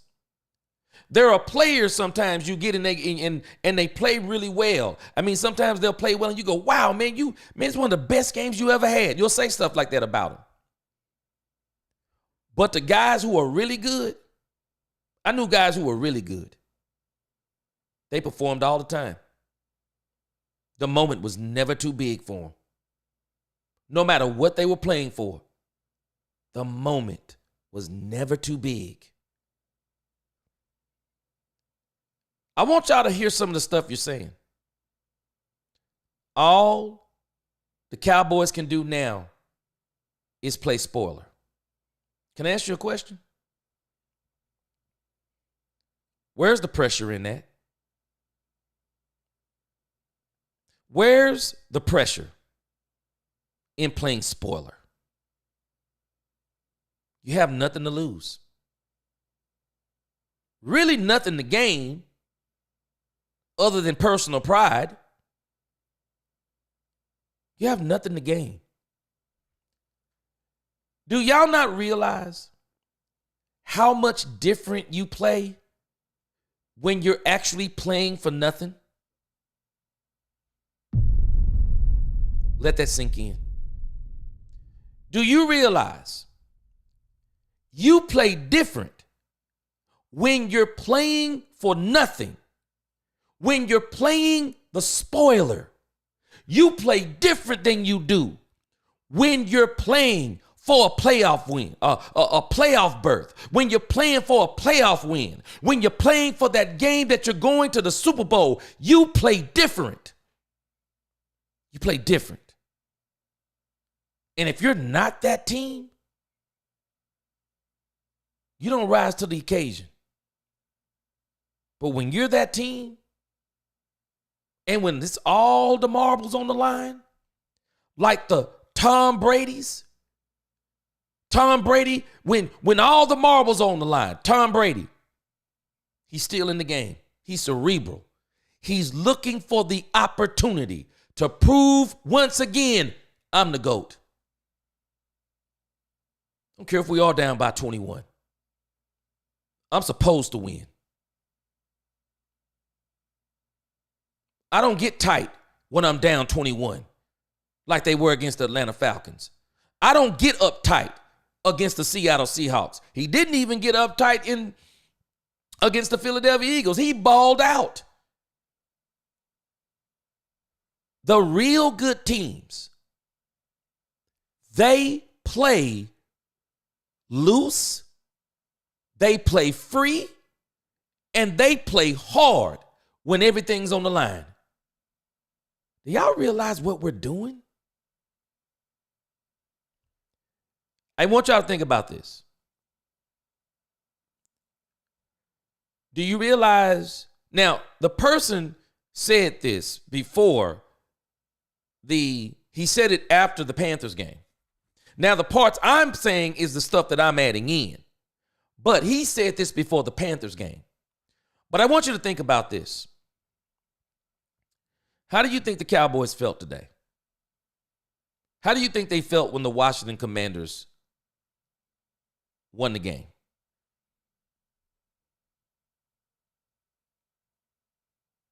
The Washington Commanders alleviated a lot of pressure off them. I think most of them already kind of knew they were not going to the playoffs. But Micah Parsons was starting to spew this stuff again last week. Oh, there's a possibility. And the pressure was on. What do you think it felt like when they finally found out they were not going to be playing for a playoff spot? Let me tell you something. There's a difference And I love what Micah Parsons said at the beginning of the game. Micah Parsons said, this is about character. This is about winning. This is about character. Yeah, but there's nothing on the line. What's on the line? You already, I mean, really, what's on the line? There are just players, they're going to come out and they're going to play hard regardless. They're going to play hard regardless. I'm in evaluation mode. I like some of the things I saw today from some of these players. But at the end of the day, I want you to think about this. Do you think it's easier to play when you're playing for nothing? Or when you're playing and when you're playing for all the marbles? You got everything to lose and nothing to gain. You play different. You play different. And my thing is,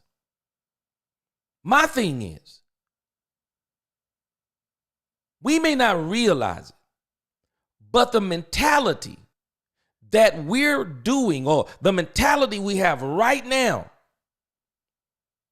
I'm just telling you, it's dangerous to me. It's dangerous. We got a team that'll play for the coach, but are they playing for Super Bowls? They want to keep the coach, but are they playing for Super Bowls? Let me tell you something about me. I'm going to shut my mouth if I'm on this team. You better not ask me nothing about Mike McCarthy. You better not ask me nothing about him. I might say something you don't want to hear, but don't ask me about Mike McCarthy, because I'm going to tell you about me.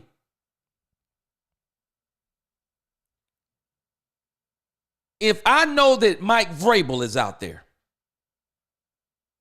if I know there's a chance we could get Bill Belichick, if I even thought there was a chance we could get Deion Sanders, I'm not saying a word about Mike McCarthy. This crazy talk. I'm not saying a word. I always want to improve my team.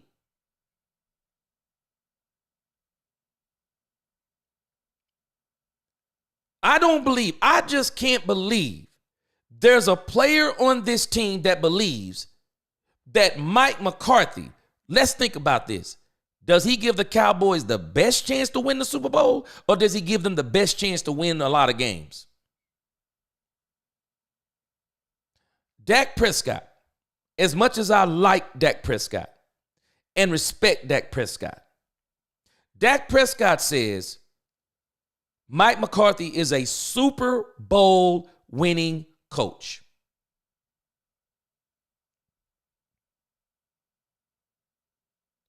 Well, isn't Bill Belichick a Super Bowl winning coach? Isn't Mike Vrabel a Super Bowl winner? Isn't he from Belichick?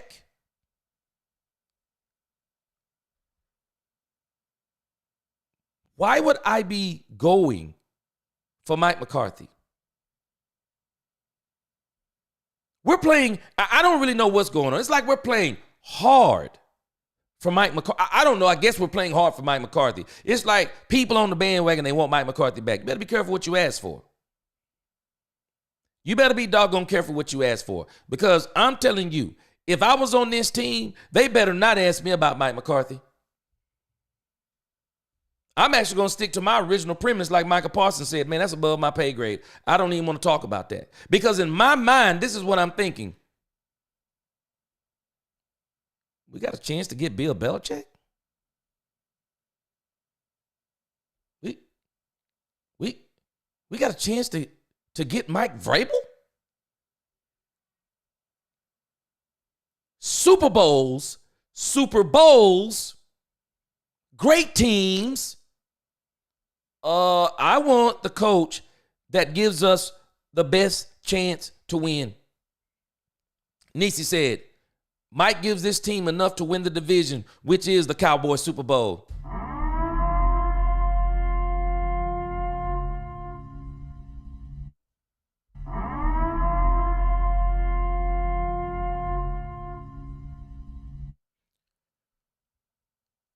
We're thinking that we're building a winning mentality.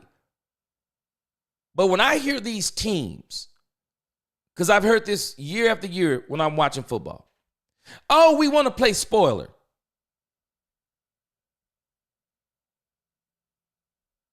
That's your consolation prize? Oh, okay. Misery loves company. Because we couldn't get in, we don't want another team to get in. Misery loves company. No, how about we just beat everybody in front of us? That's our motto. Come hell or high water, we just beat every team in front of us. Our goal is to beat the snot out of every team in front of us. What if that's our goal? But when we start making our goal all of these other things, are we really talking about a winning mentality? I don't think we're creating a winning mentality like we think, because in actuality, you know what? I don't become a prisoner of the moment. You know what this team actually looks like to me? It looks a lot like we've looked in the past.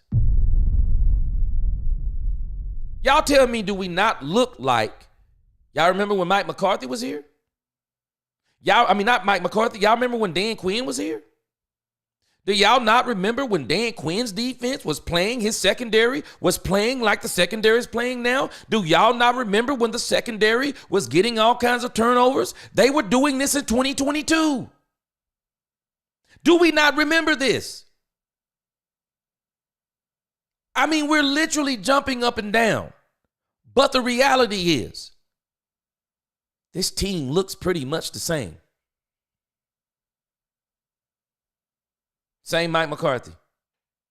Job on the line, change up the plays all of a sudden. Job on the line, oh, I can do it when I want to. Problem is, I just don't want to do it all the time.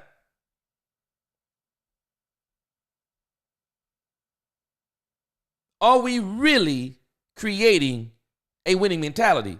Because I just wonder, I'm going to do some research on this.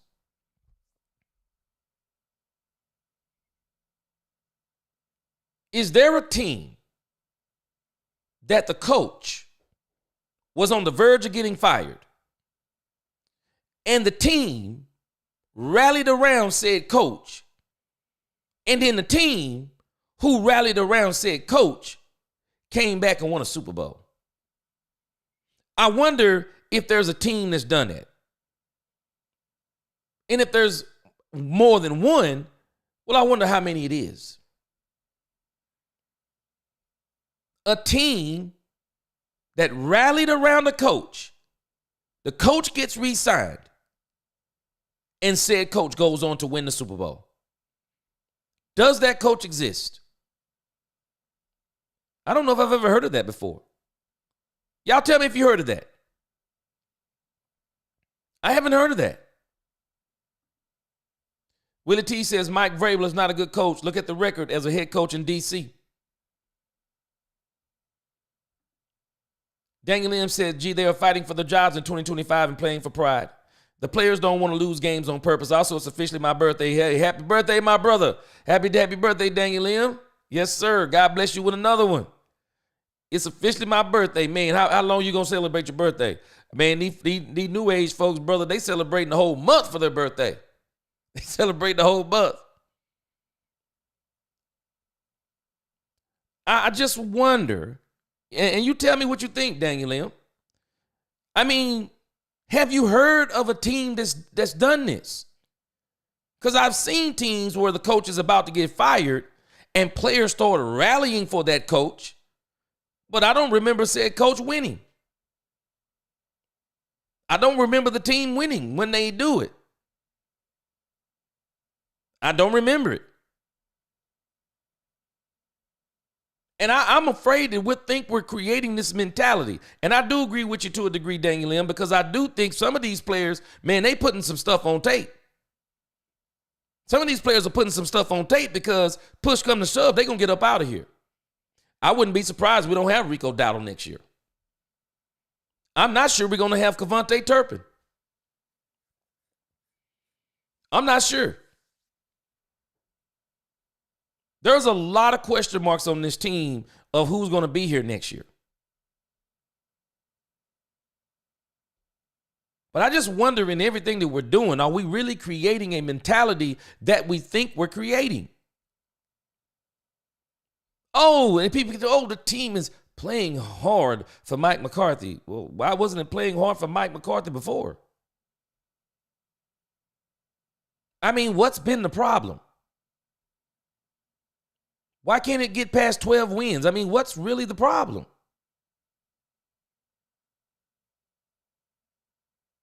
And I think we got to be careful with all this. Yeah, man, he got one Super Bowl with Aaron Rodgers. That's crazy to me. McCarthy tried to give that game away. That was the epitome of a clown win.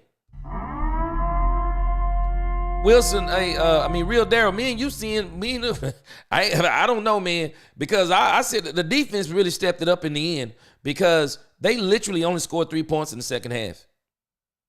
Man, the defense rose to the occasion. Crazy takeaways.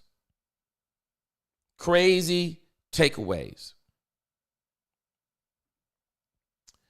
Jay Orman said, I know I can't be a Cowboys fan much longer. It's just hard to win when the owner shows us he doesn't care about winning and punish the fans because he doesn't get credit while others get better.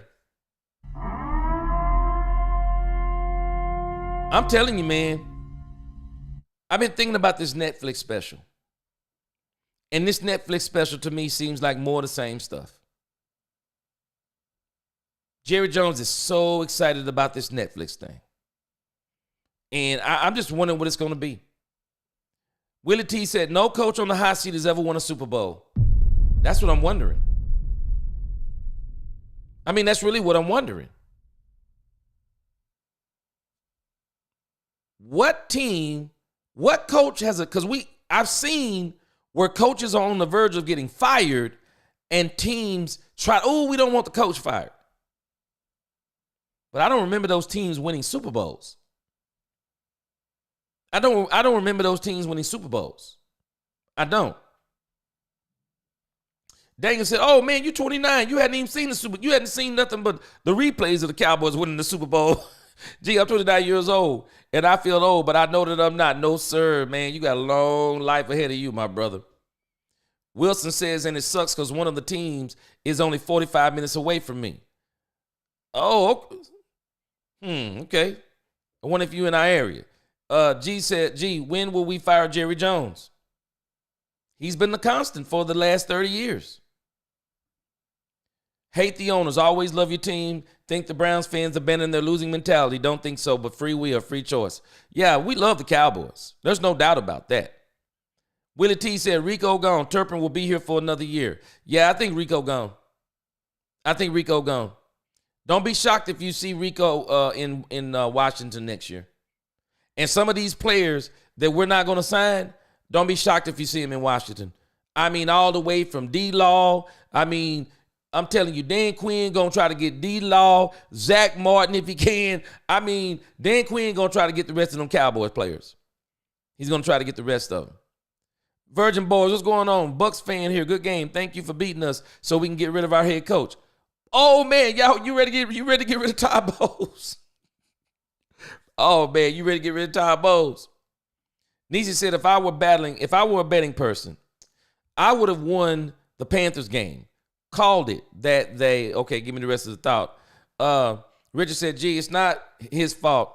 Let me give you some perspective. If you understand that Jerry is the boss and he's paying for the actors do their job and play their parts in the soap opera. Oh, I'm with you on that part. Richard. I am definitely with you on that part. And the part that bothers me, though, Richard, is it seems to me that McCarthy is comfortable with being a part in the soap opera. That's the part that's bothering me. Daniel said, I think the players are trying to play hard for their coach and they're fighting for the jobs because you're taught to play to win, not to play to lose. And you can't tell them to play to lose. You can't tell them to play to lose. And I said it the other day. The Cowboys are not a bad team. They're better than bad. I don't think we're a good team yet. But I think we can be a good to great team once we get all of our players back. But for me, it's not just the players. Can these players, once and for all, can they gel? Can they come together as a team? Can Mike McCarthy do it? Because I'm going to tell you something. There's a reason why they call it playing. You know, you're either playing with house money. You know, you say stuff like this because you think about when you go to a casino and you win a whole lot of money.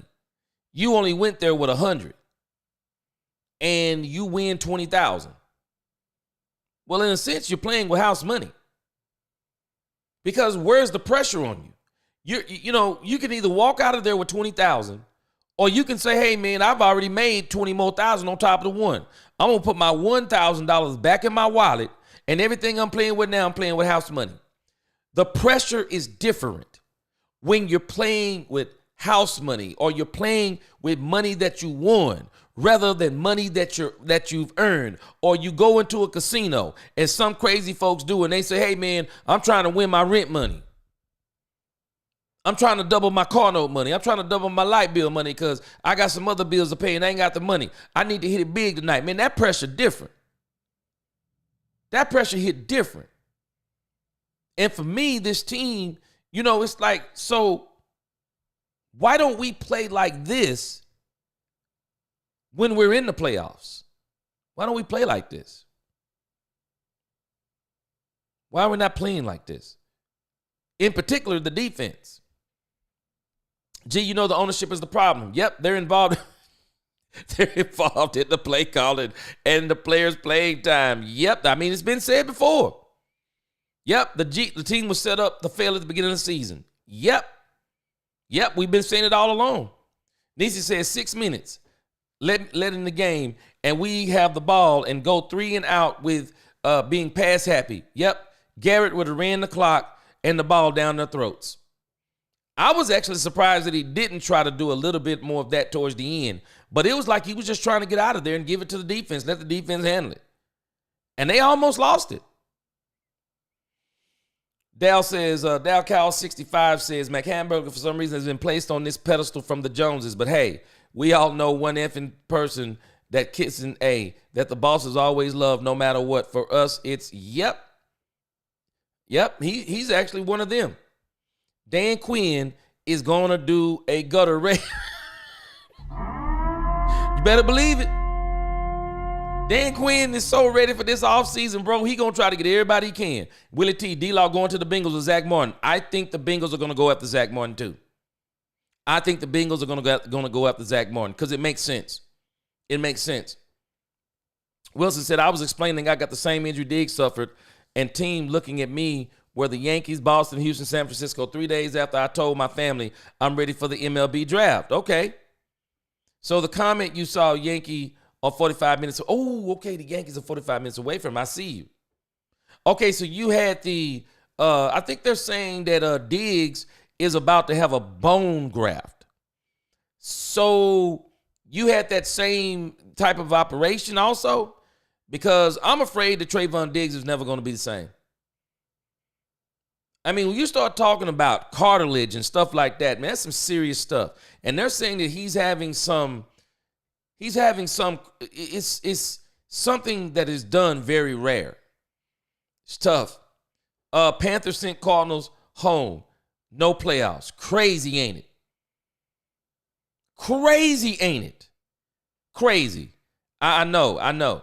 Daniel said, G, you're right. I don't think we are as bad as we are. Granted, the injuries are brutal, but again, it goes for every team. I'm going to give the benefit of the doubt with Jared to fix this team. You know what? I keep saying I do think he's going to do something next year. I do.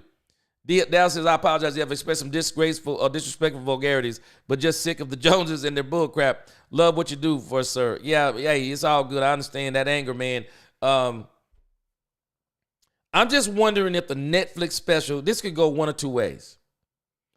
You ever notice sometimes how people, when they know they're going to get company, you ever seen sometimes like your parents, your friends will come over, or you have some company, and your parents be acting nicer than usual, and you looking at your parents like, man, I wish they act like that all the time.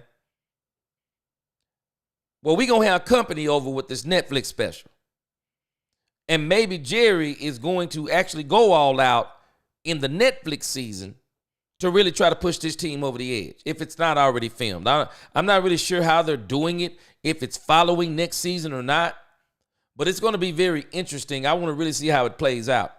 Wilson says, took me years to watch baseball. I found my old baseball cleats and gloves and threw it out. Wow. So you obviously didn't come back right from the injury. What coach wants to be a puppet for Jerry and Steven? That's the problem too. You know what I found to be very intriguing? Now they're saying that Ben Johnson is actually interested in the Chicago Bears job. Wow. That's insane to me. He's I have a question. McCarthy was asked about if Aubrey would have a chance to hit a 70-yard field goal this year, and he said absolutely. Do you think that it happens? I think he can do it. That dude leg is crazy, bro. I think he can make it. I think he can make it if he's on artificial turf. The hold is right and everything. Oh, I think he can make it. I do. I think he can make it. Me, my cap is half bone and half metal. Wow. Yeah, man, I'm kind of like, I don't know about this thing with Trayvon Diggs. I'm afraid for him. Jay Orman says, look, I love Dak. He one of the best quarterbacks in the league, but I just don't know how good he's going to be next year. Because if he's not good, what do we do from here? Dak's going to be good. And they talked about it tonight. So Dak Prescott is no longer on the crutches. Dak, they said, is already working out. Right now, he's working out on his upper body strength. I will not be surprised Dak Prescott comes back next season and he's ripped. Because he was already looking really good. You can tell he's eating right because he looks a lot different than he did a few years ago. Dak has really slimmed down. But I think he's going to do exactly what I was talking about, what Patrick Mahomes does. I think once he gets ready they said he'll be ready to run. I think they said either a week or a month. But he's about ready to start running. Watch what I tell you. I bet he gets a conditioning coach. Bet he's going to get a conditioning track coach or something like that to really help him get himself back in shape. I think he's going to be good, but I also think this, Jay Army, I think they're going to get him a running game because this is what this is what everyone is doing. This is what they're doing. I mean, people aren't even talking about it, but Josh Allen has a two-headed monster back there, and that's not including himself. He's got a two-headed monster at running back. He's got a two-headed monster at running back. Now, let me see today. I didn't get a chance to notice today because I didn't get a chance to see all the score, but I'm kind of thinking, I'm just thinking without even knowing the score, there is no way that the Buffalo Bills got beat because I was blown away that the Patriots were actually ahead of them. Let me see what the score is. There it is. I figured it, 24-21, because New England started falling apart by the time I turned it. Daniel says, gee, it's like Arby has this metal leg and that thing isn't going to stop. Oh, I'm just telling you right now, Brandon Arby's about to get paid. Brandon Arby is going to get paid a year early.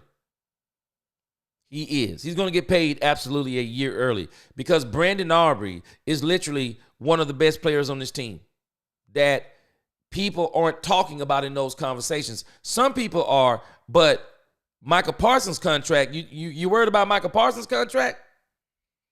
Need to be worried about Brandon Arby's contract. Brandon Arby ain't stepping on that field next year without a contract, not what he's making. Richard said, this is why Mike doesn't say anything that will change what is going to happen for them next year. He already know what Jerry has promised him and to build the excitement for the offseason. You know what? I'm telling you, Richard, it's crazy that you say that because this Netflix thing, it's almost like, I just want y'all to think about this. I thought about this the other day when I saw the Netflix thing. What if Jerry Jones loads up the team next year? What if Jerry Jones makes an absolute run for the chip next year because of the Netflix special? How crazy would it be?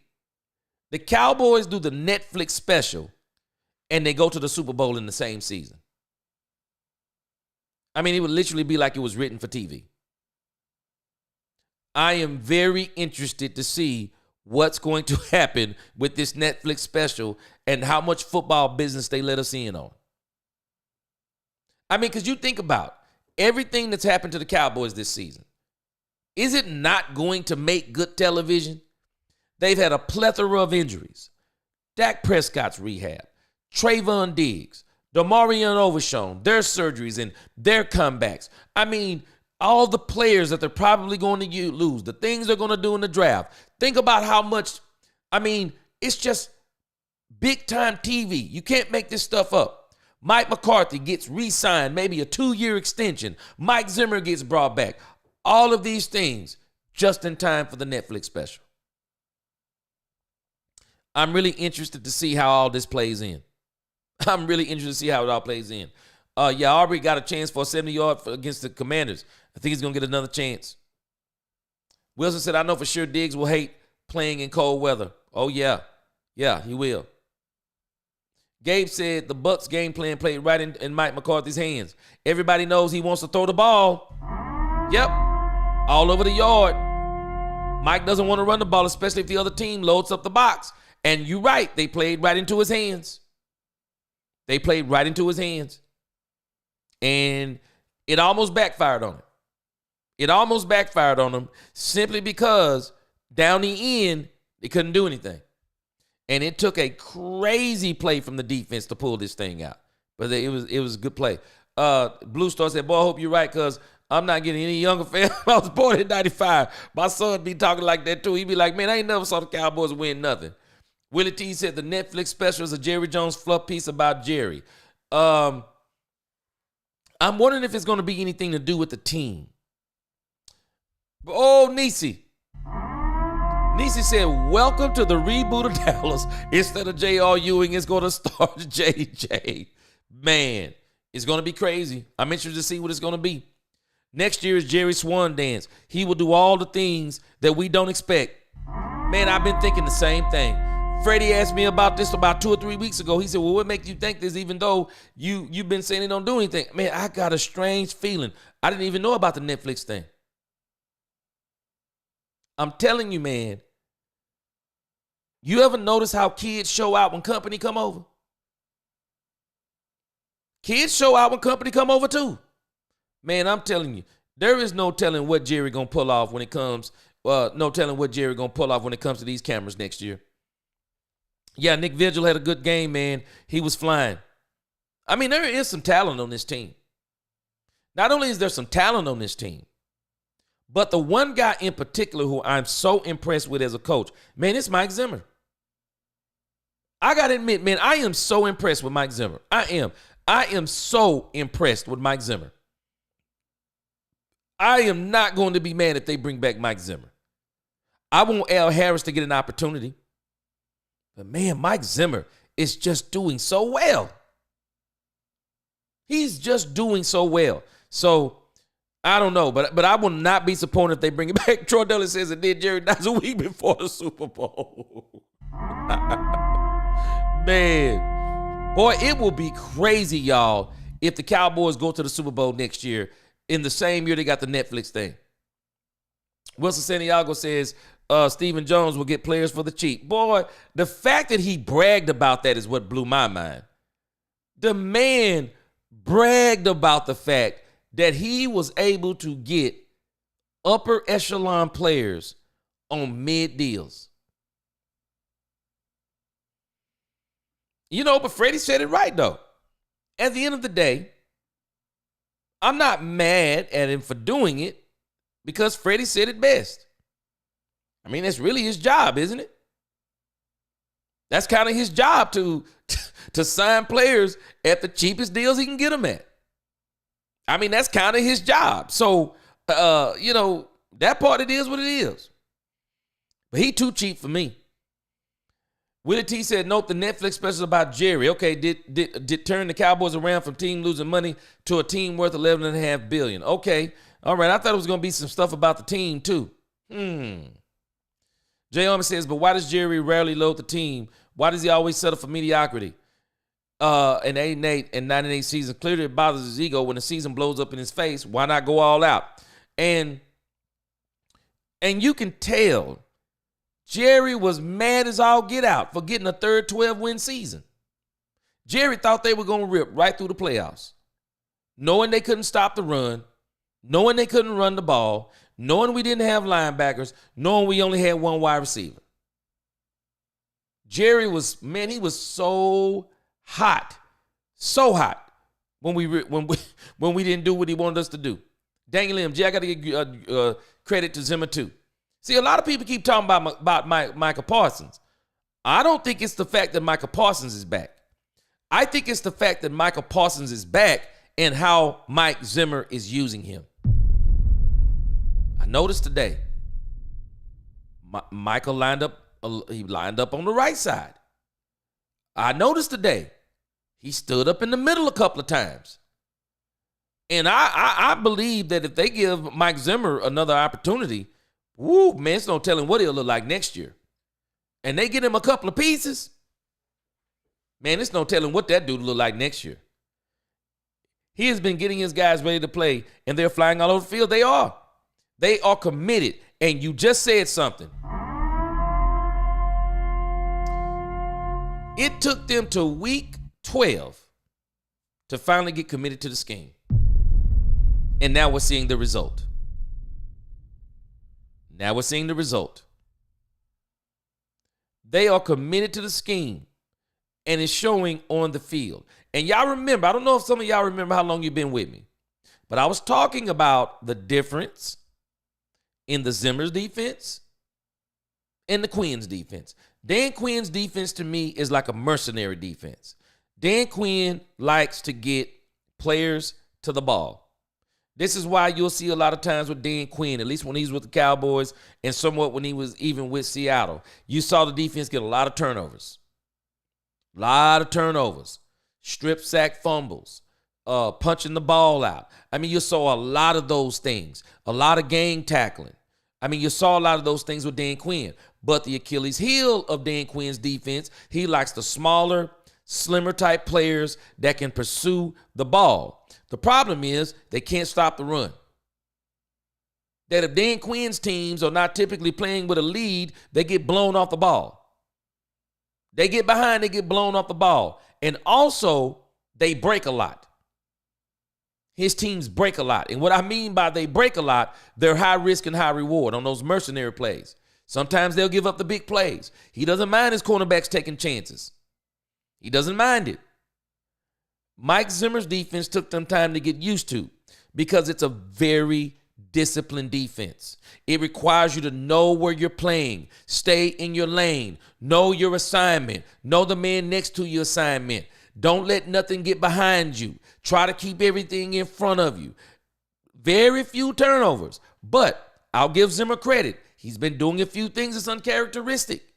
He's been doing a lot more blitzing than he normally would, and it's paid off. And it is really paid off. He's done a good job. I like Zimmer. I can't lie, man. Zimmer's done his thing.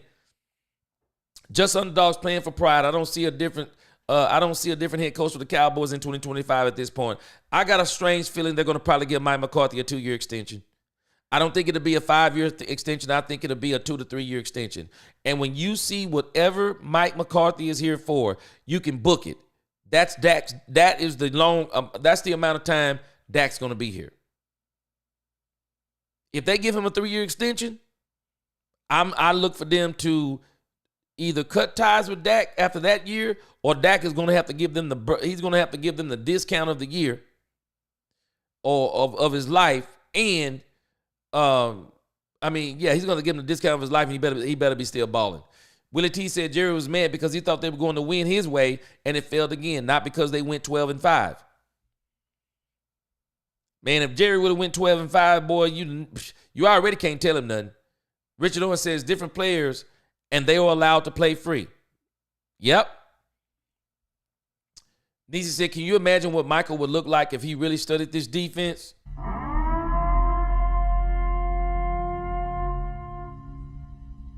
And I'm going to let y'all in on another secret. Michael Parsons stays in the media. He knows what people say about him. He reads comments. He knows what people say about him. Let me tell you something. People can try to call him noble if they want to.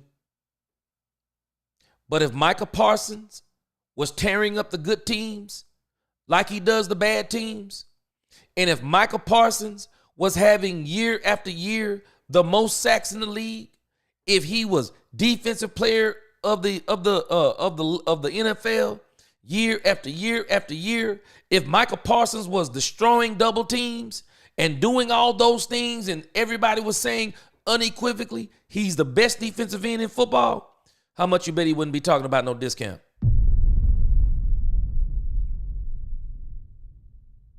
I guarantee you wouldn't be talking about no discount. But I applaud Mike because I know what he's doing in some senses. He's taking a lot of those arguments off the field by saying what he'll take. Daniel says, I feel like the Cowboys might not get Genty. I was just saying that earlier, Daniel. Today showed me that I don't think the Cowboys are really concerned, and you really can't tell your team to lose, but I don't think they're concerned about getting Genty.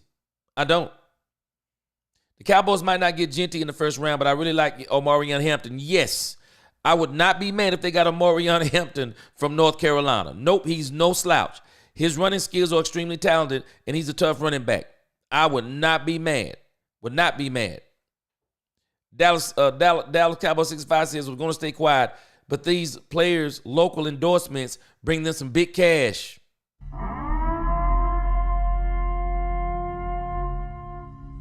That they wouldn't make in smaller markets. Yep.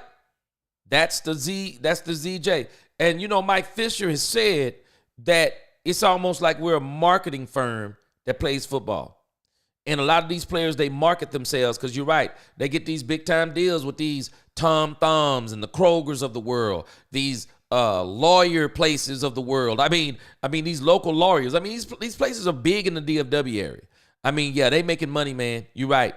Willie T said we got turnovers not because of Quinn, but because of Joe Witt. Yeah, I remember you saying that before. Yeah, and I looked him up. I remember you saying that. Quinn's defense is all about playing with a lead. Yep. Yes, it. Playing with a lead, not smash mouth defensive game. And if you look at Mike Zimmer, he plays that smash mouth football. Zimmer played that smash mouth football.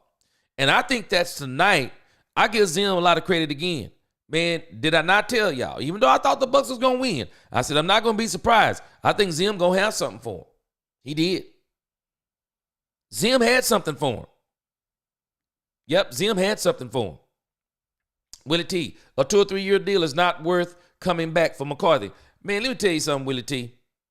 Let me tell you something. We've been doing all this talk about Mike McCarthy. What if he got options?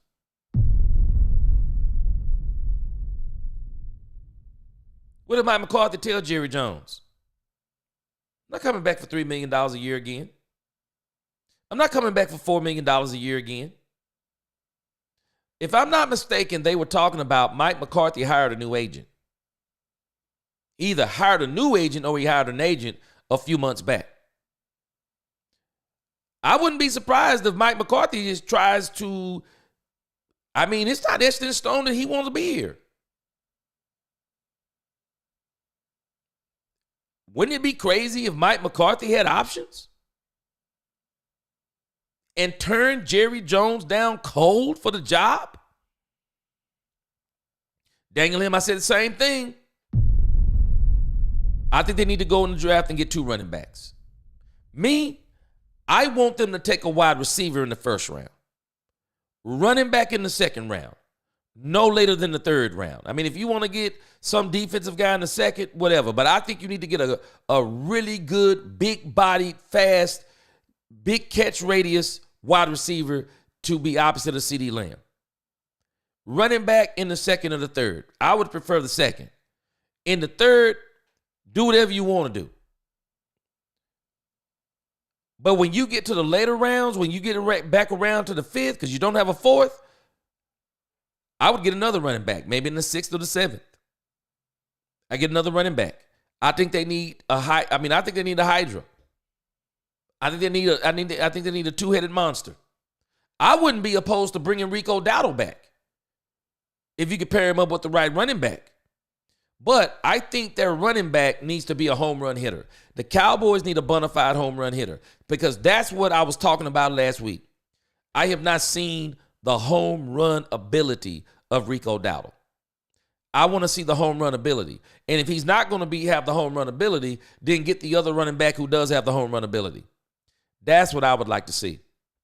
Baltimore and Detroit in the Super Bowl. We will have a new champion next year in our year. Yeah, and I think it's a great story for the Detroit Lions. Dan Campbell has put a mentality in his team, and I would not mind seeing the Detroit Lions in the Super Bowl. I think it would be a very exciting Super Bowl to have the Detroit Lions in there. And the Ravens are a dark horse. I mean, on any given day, they could win it. But we got to get a little bit more consistency from Lamar Jackson, I think, down the stretch. I want to see what they do. I want to see what he does down the stretch. Dow says, we beat the Bucs. Great night. Man, yeah. Guess we'll watch them in the playoffs, but it's okay. We beat them. Man, nobody gave us a chance. I didn't. I ain't gonna lie. I'm not gonna lie to you. I didn't give us a chance. I wouldn't even pencil them in the playoffs yet. I wouldn't even pencil them in the playoffs. Because if I'm not mistaken, the Falcons own the tiebreaker. Because the Falcons, from what I'm hearing, swept the Bucs. So if the Bucs win out, the Bucs get the spot. The Bucs get the spot. So we don't have to pencil them in just yet. But you know, I've been in evaluation mode all season, and I'll tell you this: I loved a lot of the things that I saw. I'm a little bit concerned because while our offense played well the first half, honestly, we've seen some of the same things with this offense with Dak Prescott. We've seen Mike McCarthy have a great first half with Dak Prescott. And then in the second half, the team falters. They might go without scoring any points. Similar, same thing. Might score 3 points in the third or maybe a touchdown in the fourth. We've seen the same things with Dak Prescott. Very concerned about that. And I'll tell you this, Dak ought to be excited about having, if they bring back Mike Zimmer, Dak ought to be absolutely excited about having Mike Zimmer opposite of him as a defensive coordinator. Because Mike Zimmer is the type of defensive coordinator that basically you can say he'll have your back if you make a mistake or two. I'd love to have Mike Zimmer on the other side. I think Mike Zimmer's going to get a contract. I really do. Dallas could get Trayvon Henderson from OSU. He's getting healthy again. Trayvon Henderson, running back, right? Willie T says McCarthy could go to college and coach for $10 million. He'd be a perfect college coach, I believe. Because, see, in college, you can put all the players you want around your quarterback. You get that NIL, you get to be in the portal. He might be the perfect college coach. But the best wide receiver in the first round is McMillan from Arizona State, and he's slated to go higher than number 15. That's the dude who I wanted. I wanted McMillan. We are slated to get Luther Burden from Missouri. I can't deal with him. He's too small for me. I don't know why everybody's hollering for him. I don't want more of the same. Jerry said that Jonathan Mingo is a Dak Prescott-friendly receiver. Well, then go get another one. He's talking about a big-bodied receiver. Then go get another one. Jose says, what's going on, Jose Corvedo? He says, crazy how we got Dalvin Cook for nothing. I don't even understand the Dalvin Cook thing. I don't even understand it. Nisha said, where Mike going to go? Washington? Why not DQ wants the entire... Nisha said he going to bring him in as the OC, huh? Vince Sample said, there is not a wide receiver in the draft we're using the first round pick on. They will fall to us. I hope so. But I'll tell you this, Vince. I don't want to get another lineman. I'm tired of getting linemen in the first round. I'm just tired of that, man. Richard said we will win out and go into the offseason with optimism. You know what's so crazy, Richard? Injury to Jalen Hurts. Kenny Pickett ain't beating Dallas. That's if he doesn't play. Commanders might not have anything to play for. They might take the Cowboys game as a bye week. I would not be surprised. It all depends on if Dan Quinn feeling frisky or not. So now that they're out of the playoffs, the Commanders are in the playoffs. Freak accident with Jalen Hurts. Maybe they could. It wouldn't surprise me now if they went out. Brandon Dat says, don't downplay this win. I ain't trying to hear that. It's not necessarily downplaying it, but it's telling the truth. I mean, the offense was terrible in the second half. They were great in the first half. And that doggone secondary was thumping. I mean, that secondary was thumping, man. They won the game.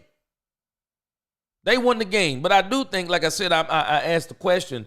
You know, someone asked that question. I thought it was a great question because, you know, we got to think about the fact you play different when you're playing for nothing. You play a lot more loose. And do you play looser being the spoiler, or do you play looser when the playoffs are on the line?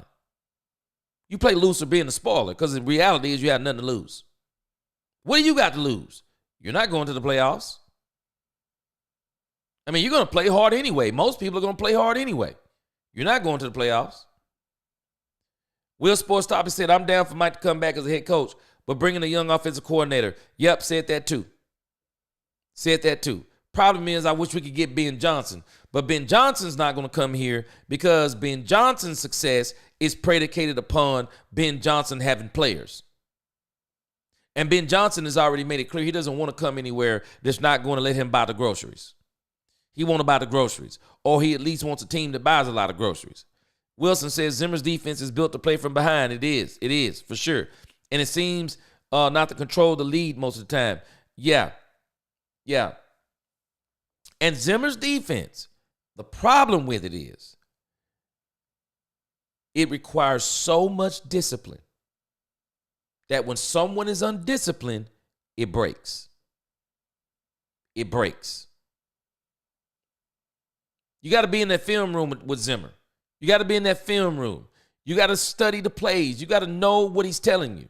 Because I'm just shocked at the language of week 12, and everyone is just, what was training camp for?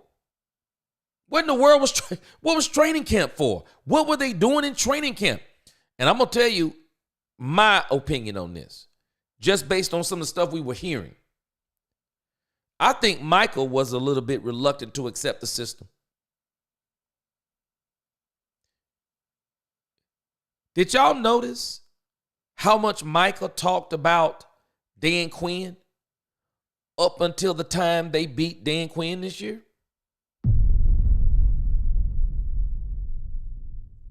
After they beat Dan Quinn, you notice how Michael Parsons' language changed? Now his language is all about Mike Zimmer.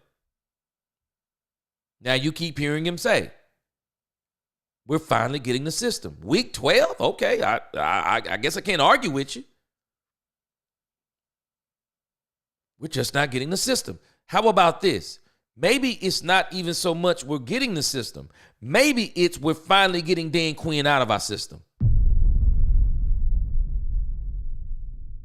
Maybe we're finally getting Dan Quinn out of our system. We're not comparing Zimmer's system. It's like getting a new girlfriend or a new boyfriend. Well, you don't want to be comparing the new girlfriend to the old girlfriend. You don't want to be comparing, ladies, you don't want to compare the new boyfriend to the old boyfriend. Because sometimes when we start making comparisons, it's harder for us to accept what's best for us. Because we're so used to what we were comfortable with.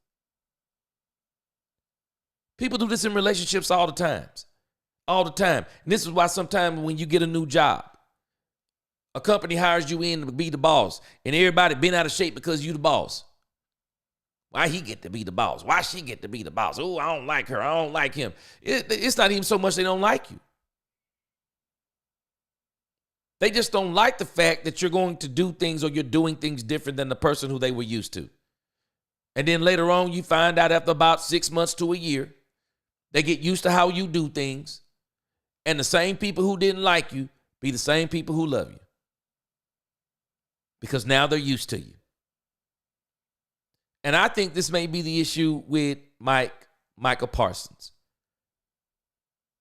Maybe it's not so much he didn't get the system. He had not got Dan Quinn out of the system. But when they beat Dan Quinn, and it seems like that was when Zimmer gave him the freedom. Not hearing Dan Quinn no more. Now you're hearing Mike McCarthy. Now you're hearing now you're hearing Mike Zimmer. Now you're hearing Mike Zimmer. So I absolutely love it. Absolutely love it. Mike sucks as a play caller. And you know why, Vince Sample? Because he's bad at situational football. You think about what happened last night now. You think about what happened last night. The Cowboys are in a situation to where they're up on the Tampa Bay Buccaneers. Well, Mike, you got to make every drive count in the second half. You got to put that game away. You can't let Tampa Bay get in position like they did because the offense actually allowed them to get in that position because they kept putting the defense back on the field. They couldn't do nothing with the ball. And so because you can't do nothing, man, how you going to have CeeDee Lamb? And you telling me you can't get one first down? They allowed the Bucs the opportunity to be in the game. They really did. It's crazy. Got to do better than that, Mike. Daniel said, my first 3 picks are Kevin Banks from Texas, Omarion Hampton from North Carolina, and that Walker kid from Kentucky. How about that draft board? I'm going to get into the draft board. I'm going to enjoy these last 2 games. We're going to cover the playoffs, and we're going to need some stuff to do in the offseason. So I won't be putting together my draft boards. I won't be putting together my draft boards until after the Super Bowl. But I will be listening to a lot of stuff that people are saying. Wilson said total nonsense. The issue is the offense. The offense completely stalls and keeps the defense on the field. I think that's what I said. The offense has to do better. The offense has actually got they can't turn the game over to the defense. No, Mike's gotta do better. Mike's gotta win some of those drives. He does. How can you not get first downs in the second half? You gotta be able to get first downs. You gotta be able to. Same thing happened with Cincinnati. They wound up losing the Cincinnati game because they messed around and gave the Cincinnati Bengals another drive because they couldn't get first downs. They couldn't buy first down, and it cost them the game. And it doggone near cost them the game tonight. Almost cost them the game tonight. It did. Or last night. Gee, the network showed Dak with a headset on his booth with a tablet. Yeah, I saw him taking notes and taking what seemed to be an assistant. Think he was communicating plays to Rush. I don't know, man. I'm telling you, man, Dak Prescott is a great play caller. I believe he could outcall Mike McCarthy. I mean, we saw what he did for Will Grier in that last preseason game a couple of years ago. I think he could call his own plays. Yep. Yeah, and that's one of the knocks on Zimmer. Even though he's done extremely well, I'm not going to take anything from him. But I will agree with you on this, Wilson Santiago. This is one of the reasons why he actually got ran out of Minnesota. Because he could not beat some of those better teams. And then, there was a couple of them games, if I'm not mistaken. I mean, Zim got beat on some doggone missed field goals. Brandon Datt said it takes time to learn the defense, and we decimated by injuries. Defensively, this team been this special, and even with 3 backup linebackers, we still setting the tone. And he figured out how to use Wilson. I think he figured out how to use Micah Parsons too. But I still say, Brandon, but a part of it is you don't typically hear teams talking about we're getting it in week 12. I think some of this was also them not getting Dan Quinn out of their system, which is understandable. Because they really like them some Dan Quinn. Nisi said if Mike comes back, he cannot pick any players in the draft. Oh, yeah. According to him, he was picking, and we got Schoonmaker. Let Will do his job. We don't mess with him. James Jones said it too. James Jones said, well, if you've been doing some of the picking, he said, well, we got to blame you. He said, we got to blame you. Yeah, the drafts haven't looked as good the last couple of years. Hasn't. 5-0, if not for the Bengals blunder. I don't know if I call it 5-0 because you got to go all the way back to when Cooper Rush started. We got beat by the Eagles in a Cooper Rush start. Got beat by the Texans in a Cooper Rush start. Got beat by the Cincinnati Bengals in a Cooper Rush start. So he's basically 4-3. Yeah, he's basically 4-3. Parsons turning into a turncoat. Man, he didn't look. You know what? He needs some help. He needs some help bad. And I don't know if it's necessarily he looks bad. He's undersized. Man, them 300-pounders, dude, they be handling up on him. They handle up on him. They do. They handle up on him. It is what it is. I think he needs some help. Do you think the Cowboys are going to give Dan Quinn video tribute at AT&T? Man, no. They better not give him a video thing. He said trade down. I said the same thing, Vince. Trade down. Especially if you don't want Genty, I trade back.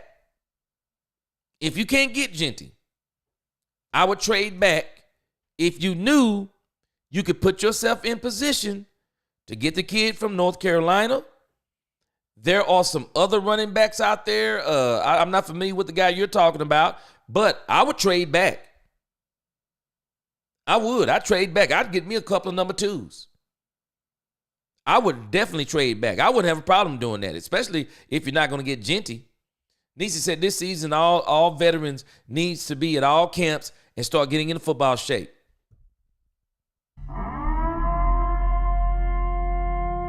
I think that's one of the things that Dak Prescott is focusing on. Dak Prescott is going to try his best to be at training camp. Now, I hope he don't push himself too hard, but he's definitely saying that he's going to be in training camp. And I'm wondering after tonight, after watching Cooper Rush. Cooper Rush is 31 years old, y'all. And I still say Cooper Rush is a good backup. I'm not going to call him elite. But he's 31 years old. If he doesn't play for the Cowboys, does he play for another team? Because I'm just wondering, as much as people talk about Cooper Rush, will he get a chance to be a starter somewhere? I'll be honest with you, I'd love to see it. I would love to see Cooper Rush be a starter somewhere, and then we really get to see what he's about. I would love, hey, Raiders, bring him on as a bridge quarterback. Bring him on as a bridge quarterback. Let him be a bridge to your next quarterback. I mean, what other team? I can't think of another team out there. Let me think. New York Giants, maybe? What if the New York Giants brought him in? Bring him in. Bring Cooper Rush in. Let him play for you for a year. Get you a rookie quarterback. Let him sit behind Cooper Rush a couple of years. Because I'm actually wondering, are the Cowboys going to bring him back? I mean, because if you run it back, if you're going to run it back with McCarthy, Cooper Rush knows the offense. You know you're not going to replace Dak at least the first 3 of those seasons. Maybe you bring in Cooper Rush. You get Dak Prescott's replacement in 2027. because you can get Cooper Rush on the cheap. So I'm wondering, do they bring Cooper Rush back? Because at this point, I wouldn't be surprised if they do. The first half, Mike was calling the plays. Second half, he said the second half, Jerry was calling the plays, and at the end of the defense, didn't want to lose, so they did what they had to. And this is why you see the inconsistency. Richard, but isn't it crazy? He basically fumbled the ball right into his hands. Very alert play by Deron Bland, but he basically fumbled it right into his hands. The owner isn't putting anybody through anything. Your analysis is trash. Well, if you agree, but you can't dispute the fact it's been the same thing for the last 30 years. Dak Prescott hasn't been here the whole time. Tony Romo hasn't been here the whole time. This started when he fired Jimmy Johnson. And this has been the same team ever since Jimmy Johnson, period. He didn't put them through what in the world are you talking about? He didn't put them through anything. They decide, what? I don't even know what you're talking about. Wilson said the Cowboys has a really hard schedule this season. The beginning part of the schedule was really hard. But the plan for the Cowboys was they wanted to get through the hard part of the schedule, hoping they could be around 500. That's what they were hoping. They were hoping they could get to around game 10 and be 5-5. Because if you're 5-5, there's 7 more games to go. So if you win 6 of those, you could finish what? 11-6? 11-6 would have got you the wild card. It would have got you the wild card. And so they were thinking that they could get to this part of the schedule and they could just start winning games. They knew the end of the schedule was going to be soft, but it didn't turn out to be soft. It didn't. Wilson, both offense and defense let go of the momentum late in the game. You know, this team has a problem with endurance, it seems. But hey, man, I'm telling you, no, the offense fell off a cliff. I mean, you can't get past this. They literally fell off of a cliff. You cannot afford to fall off a cliff like this in games. And this is why I say, I just think sometimes we got to understand what we're watching. I'm glad we won too, but we need to look at how we won the game. How did we win the game? And the way we won the game, man, it was bad. I mean, it was really bad when you look at the third quarter. You can't dispute this. He completed a 26-yard pass in the third quarter, a 10-yard pass. 36 yards in the third quarter. Got a field goal. You can't do that. You actually can't do that. And then when you get to the fourth quarter, 14-yard pass, 3-yard pass, 3-yard pass. I mean, that's 20 yards. Punt. Pass incomplete. 21. I mean, you can't do this. You have got to close these games out. And they almost fell in. I mean, look, 5 yards, 4 yards. I mean, you can't get first downs. Can't do it. You can't do it. They almost, you think about it. If not for this fumble, I think they get the field goal. I think they get the walk-off field goal. I do. They had plenty of time left on the clock. I think they get the field goal. They played terrible in the second half. But that defense, man, I got to give it to them. They were thumping. They were absolutely thumping. Even though they gave up 10 points. They were literally thumping. They were thumping. And I think the way they were actually thumping is what gave them some opportunities. They had some great coverage too. I mean, the thing with Jordan Lewis, I thought that was really good. And then, like I said, Deron Bland, very, very heads up play. Very, very heads up play. Gee, if you had to think what the Cowboys schedule is for next year, who would they play? Somebody's already said which division they're going through. And if I'm not mistaken, the division they're going through next year is going to be hard too. If I'm not mistaken, people have already been talking about the division the NFC East is playing next year. Let's see. Because you know it goes in cycles.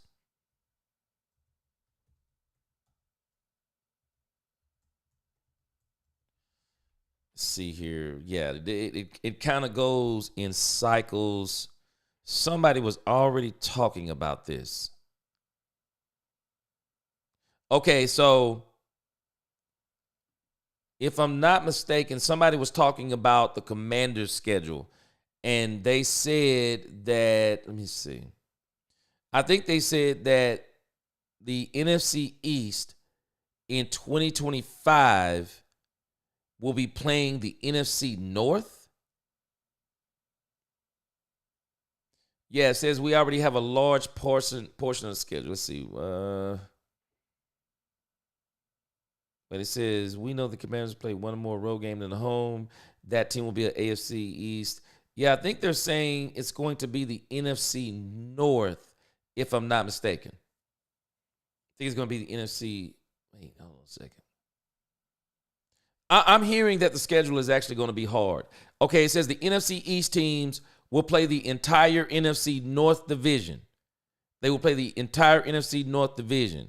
So that means that's the what? The Vikings, the Packers, the Bears, and the Detroit Lions. That is going to be tough.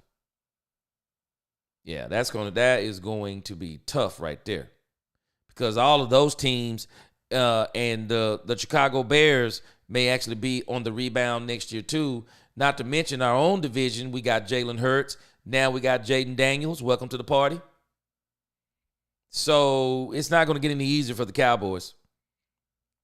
So yes, the NFC North. It's going to be the NFC North for sure. If we miss on Genty, which it seems like we are, take Hampton in the first and Savion Williams in the second. I just think they have to get a running back and a wide receiver in the first 2 rounds or within the first 3 rounds. You have got to get these wide receivers, these guys that be in the first and the second, man. You just got to get those guys. I mean, look at how these first round receivers, how they're performing this year. You got to go out and get you one. You do. Willie T said Micah and Diggs was talking about Queen on this podcast. Yep. And you notice, after they beat him, I hadn't heard a word from him about him. And Washington will most likely get the Redskins' name back next year. Yeah, I've been hearing a snag on that. We'll see. Brandon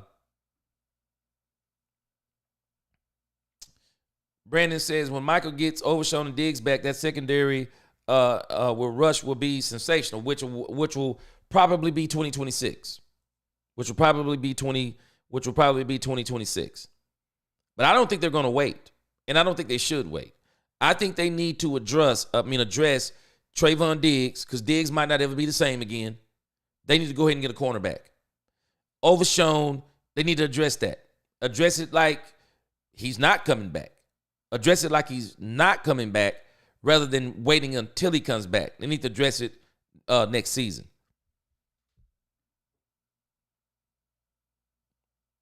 Alex, appreciate that $4.99 super chat, my brother. Tampa Bay did a good job stopping Dowdle. Yep. More surprised by how our defense stopped Baker. Yeah. And really, like I said, Alex, I think Baker really balled out. I think I say this. I think what they did with Baker is that they did a good job of stopping the people that Baker was trying to go to, because Baker was all over the place. I mean, he was running, he was throwing. Baker was doing his thing. And even that last play, man, that last play was off the chain. That last play was off the chain. Dude ruined it with a fumble. I mean, man, he ruined it with a fumble.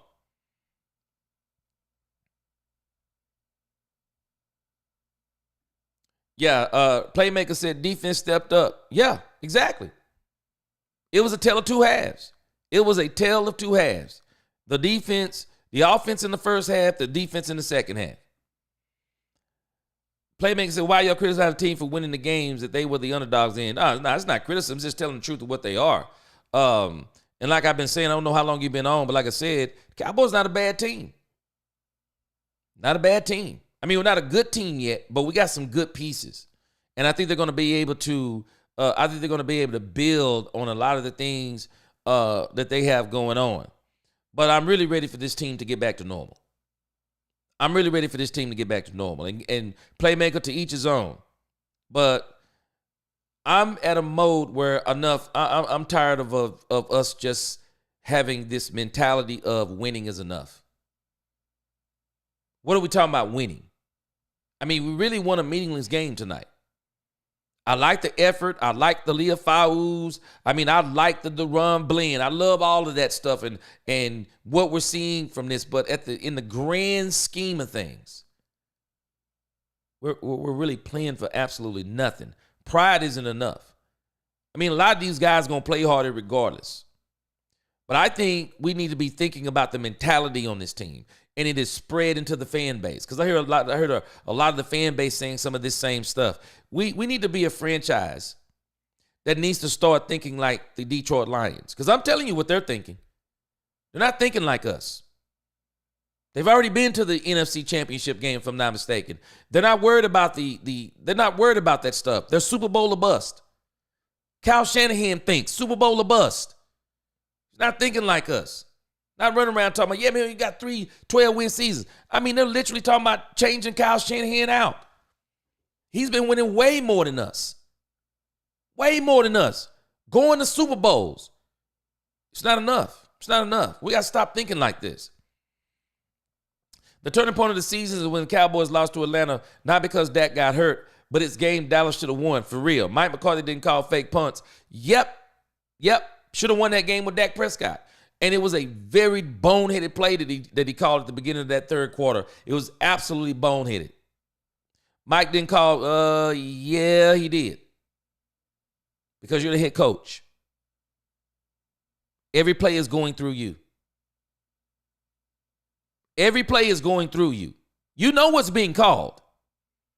Just because you're not vetoing it, you know what's being called because you're actually practicing that stuff during the week. You've actually put it into the game plan. It was a part of the game plan. No, you're the coach. You have to take responsibility for that stuff. You do. Jay Orman said, I feel like if Dak slims down and gets in really good football shape, maybe somehow he'll be able to have a little bit of thrust in of that 2016 speed. Dak was very fast in 2016. Wish he didn't lose that. He's already slew-footed, and I think that's one of his problems. But I think what they're going to do, Jay Army, I don't think you have to worry about him being mobile no more. They're going to go to a heavy running game. Man, I'm telling you, I never thought I would see the day to where I've now seen in 2 games, Joe Burrow is more mobile than Dak Prescott. Baker Mayfield is more mobile than Dak Prescott. I really hope Dak Prescott get him somebody to work with him in the offseason to get himself back. Yeah, but it's still Bones Fausel. It's still going through the coach. That's the very reason why Mike was defending it. He was. Wilson says too many bone crashes on defense and not one on offense. That's the problem. Their offense is too soft. They go for all the fly guys and not the ones that wants to rip your skin off. That guy, Brock Hoffman. Brock Hoffman got some dog in him, man. He really does. Daniel said if we are playing the NFC North next year, that's not going to be, nope. It's our worst nightmare. The NFC North is the Dallas Cowboys' worst nightmare. It is. Because I'm telling this man, they're talking about Ben Johnson said that Chicago is intriguing to him. So they mess around and put him up in Chicago, give him some playmakers. Chicago's going to be hard to mess with. Vikings always a fluke year and then drop back down to reality. We're going to see. We are going to see. The Vikings have a real good shot. They have a real good shot. I mean, Detroit did a bang-up job today. Their defense is depleted. We're going to see what they look like because I'm thinking they're playing the Vikings, the last game of the season? Playing them the last game of the season? It's going to be good. Can't wait to see it. Daniel says, I feel like we're going to play FC West next year too. That's just my theory, but it's more like a March, April topic than a December topic. Yeah, the Cowboys were hoping, I think some people are hoping for a bad schedule or a softer schedule. But the problem is, and Jerry Jones is just going to have to understand, teams are not doing what we're doing. Because nobody's doing it like us. We're the only ones saying stupid stuff like, we don't have enough money under the cap. We can't sign it. We're the only team saying that. We're the only team saying and doing by not putting superstars around a quarterback that we paid a lot of money to when everyone else is doing it. No one's doing it like us, and that's why we're not winning like other teams. We're really going to have to change our mentality on this team. The ownership is going to have to change its mentality. It is, if this team is really going to win. Playmaker says, Overshown down next year. Linebacker should be a priority, and the kid from Penn State is a playmaker. Oh, yeah, that's what I said. They need to address the Overshown thing like he's not coming back. Because he's not coming. They're saying that he could possibly come back in late 2025. I don't think he needs to come back. I think they need to address it and address it as if he's not coming back because you don't know what he's going to look like. No, I would literally go in this draft and be thinking about replacing one Trayvon Diggs and Demarion Overshown because you don't know what they're going to be. And this team, to me, seems like it has an issue with bringing players back too early because I still don't understand what Stephen Jones is talking about. Trayvon Diggs had to play with fluid on his knee. What do you mean he had to play with it on his knee? Why would he be playing with fluid on his knee? Nope. They should have let him sit down. He came back way too early. Yeah, and I think you're talking about Abdul Carter maybe. Daniel said, I'm a parent to getting more gifts for my birthday today. I've gotten 2 40-ounce tumblers. What you get, a Stanley? A Dallas Cowboys hovering helmet, lamp, some stickers, and a $10 gift from Starbucks. Hey, man, you getting more than I got for mine. Hey, the God be the glory. Willie T said, problem with other teams thinking about winning more than just 12 wins is they not like us. Other teams are actually trying to build teams to win Super Bowls.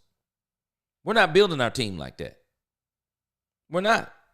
We're not building our team like that. And that's the thing that has me worried about this team. We don't build it like that. We want our team to do more with less. Meanwhile, the Detroits, the Philadelphias, the Buffalo Bills, the Baltimore Ravens, and I don't find it to be strange, all the teams that I'm mentioning, those teams are up in the upper echelon and they're competing for the Super Bowl. Those teams are competing for the Super Bowl. The Green Bay Packers, you're getting all of these teams, and they're steady trying to put players around their quarterback because they're in win now mode. And we, who don't even have player development, because Mike McCarthy criticized us for it earlier in the season, we're trying to win a Super Bowl through the draft. Nobody's doing that. The teams that are going to the Super Bowl are doing a combination of things. The draft, free agency, trades, trade deadline. They're doing all of that. Jerry Jones and them tries to wait till the smoke clears, and we try to get players on a discount, and we try to get the cheapest players we can get. Jay Elmer said, but why are we playing the NFC North next year? I thought when a team finishes third or fourth in the division, you play the third or fourth schedule, which means it's easier than the previous year. I think it is, but you do play a different division, if I'm not mistaken, every single season. You play a different division. So regardless of the softness of your schedule, you still have to go through a division. The whole division has to go through a division. Santiago says Lions defense will get healthy at the right time. They did well without it today. And their defensive coordinator, man, he needs some credit. Dallas Cowboy 92 said, go get Greenlaw. Now, where is he from? Those teams that have GMs that can get fired. Say it for the people in the back. You do things different when you can't be fired. You do things different when you can't be touched. Because you do things in a way to where you know you can't be touched. Those teams have GMs that can get fired. They have to win. They have to win. Jerry don't have to win.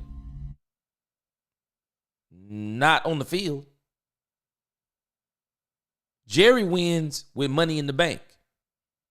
Cowboys worth $10.1 billion this year. Jerry wins with television ratings. Jerry wins with NFL deals. Jerry's not winning on the field. And Jerry has even admitted as much. I think he was telling a story about finding a coach.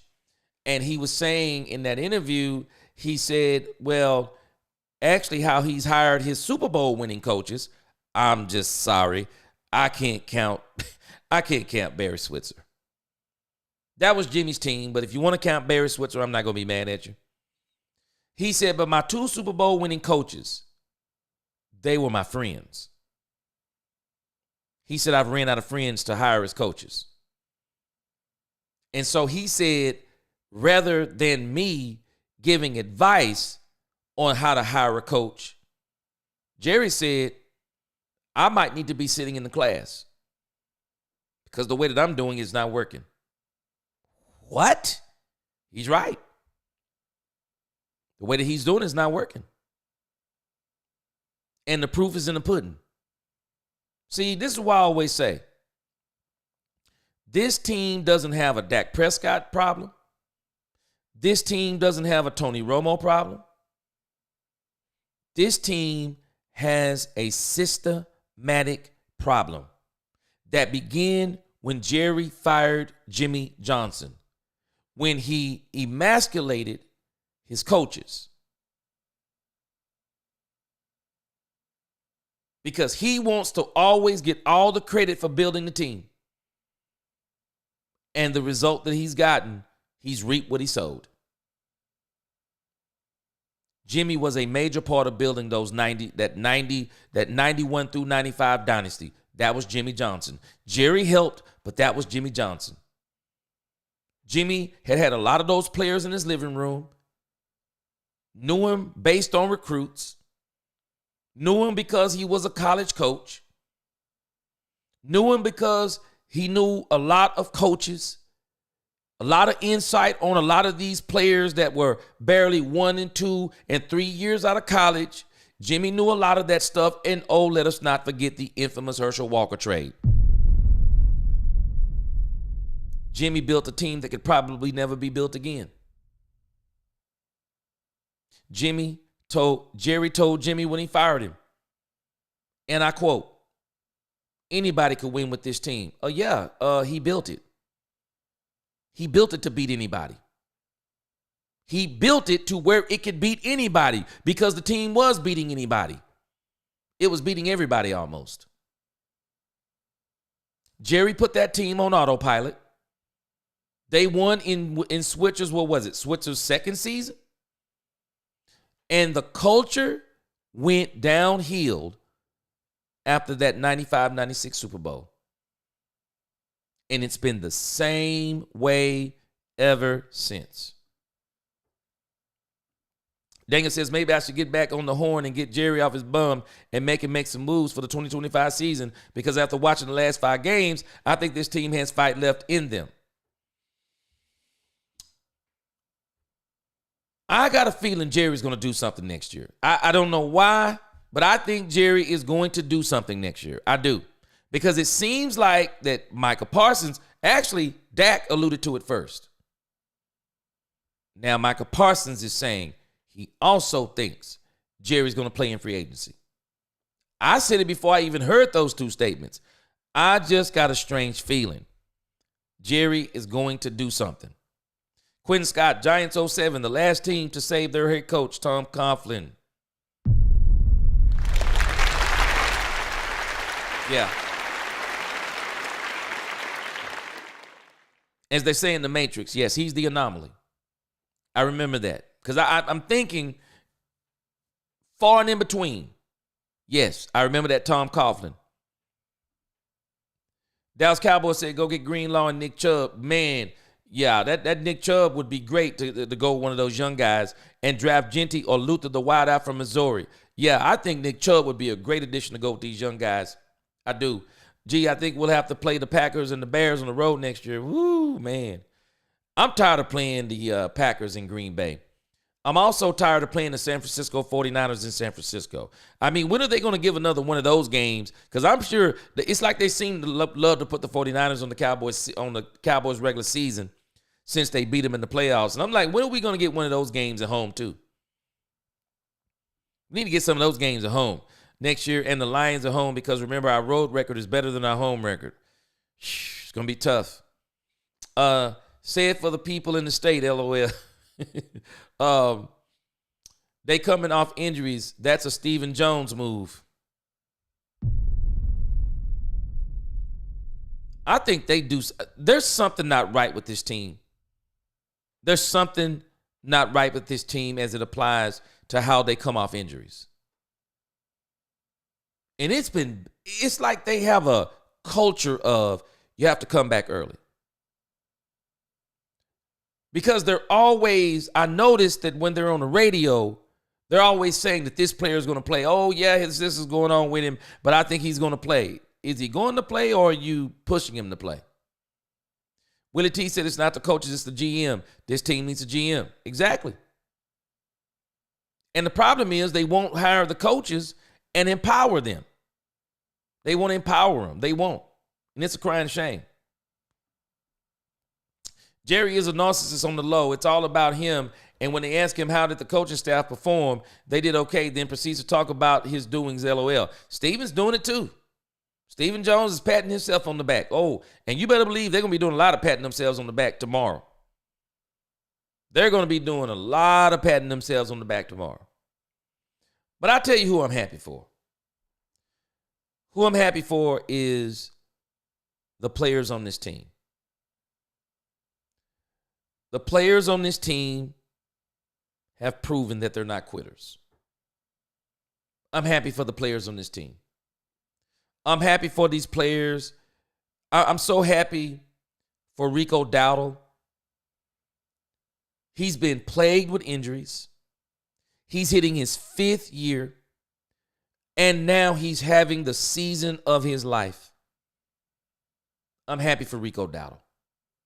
I'm happy for Cavonte Turpin. People do not understand. Cavonte Turpin is 28 years old. This man has worked his way through the gutter. Come all the way up through what? The USFL or the XFL? He's come all the way through the gutter. Man, this dude is 59 pounds, they're saying. 5'8", 5'7". This dude is about to finally get the bag.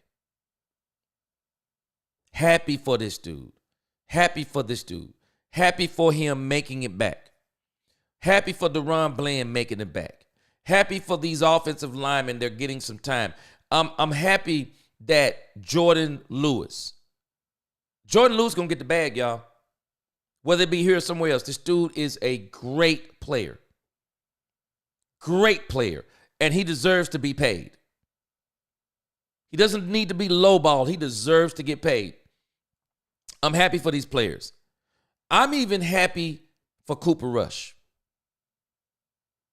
I'm happy for Cooper Rush. I really would like to see Cooper Rush because people keep talking so much about him. Okay, let's see him go somewhere else. I want to see what he does. I wish a team like the Raiders, bring him in. Let him be your bridge quarterback. You don't have to pay him like Kirk Cousins. I mean, you get Cooper Rush probably for 1 year, $7 million, 1 year, $10 million. I mean, he got 2 for $5 this year. You could probably get him 1 for $5. You could give him 2 years, guaranteed $7 million deal. Fix it to where if he don't work out, you cut him in a year. I want to see some of these things come to fruition. I'm happy for Mike Zimmer. Man, I'm telling you, I had my doubts about Mike Zimmer. Man, I am happy. I am so happy for Mike Zimmer. Mike Zimmer is balling, and people are not giving him credit for it. Mike Zimmer is absolutely balling. He is. He is balling as a coach, man. He's balling as a coach. There are a lot of victories on this team. A lot of victories on this team. It is. A lot of good things that we're seeing on this team.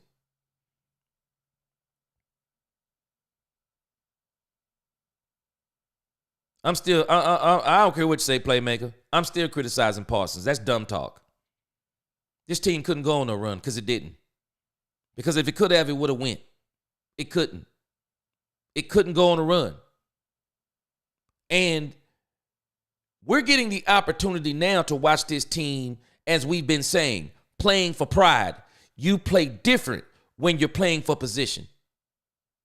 They're playing with house money now. They're really going to be playing free now because it's all about them playing for their pride, themselves. They're playing for contracts on another team. All of these other things, they're trying to put things on tape. It's dumb. I still think it's dumb. It's not what leaders do. Leaders aren't cheerleaders. Leaders say one game at a time. I don't want to hear no leader talking about, man, we're going to go on a run. I want to hear the leader say, hey, man, one game at a time. Don't listen to the media. Don't listen to anybody outside these four walls. They'll build you up to tear you down. No. We don't want to be in a position to be talking about who got to lose for us to win. Because guess what? You know why they couldn't go on a run? You're making it about a blunder they made. No. The Washington Commanders always controlled their destiny. Not the Cowboys. The Washington Commanders controlled the Dallas Cowboys' destiny. And I've been saying it for weeks. And this is why I knew the Cowboys weren't going on a run no matter what anybody thought. They were not going on a run. We don't even know what's going to happen in the last two games. They got an opportunity to win the last two games any given Sunday. It's not guaranteed they're going to win the last two. Not to mention, looking at the Washington Commanders schedule, it happened exactly the way I thought it was going to happen. I said it 2 weeks ago. The Washington Commanders and the Philadelphia Eagles, that's an upset alert game. It's a divisional game. Anything can happen. I never thought Jalen Hurts was going to get hurt. But regardless, they lost the game. And it wasn't the Cowboys slip up. The Cowboys needed so many other people to slip up. Because if anybody else would have got 10 wins, the Cowboys were still out. They were still out based on tiebreakers because the Cowboys had lost some terrible games. Getting beat by the 49ers was one of the worst things they could do. It was one of the worst things they could do. Losing to the New Orleans Saints was one of the worst things they could do.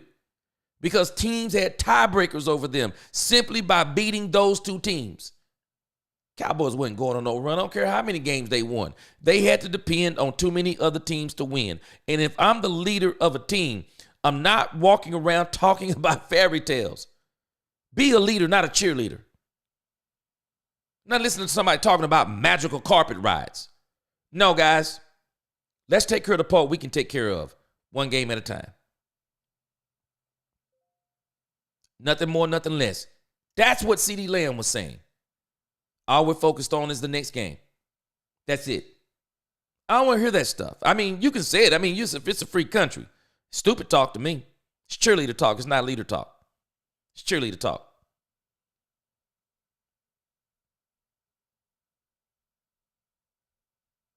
And I'm laughing, you talking about the blunder. Well, did we get the ball back? When we made the blunder, Cooper Rush, I give him so much credit because he was honest. Did the defense get back on the field? What happened?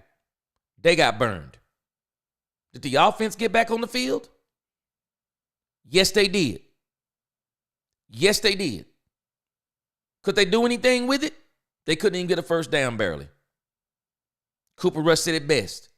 We had an opportunity even after that mistake and we failed. Bottom line.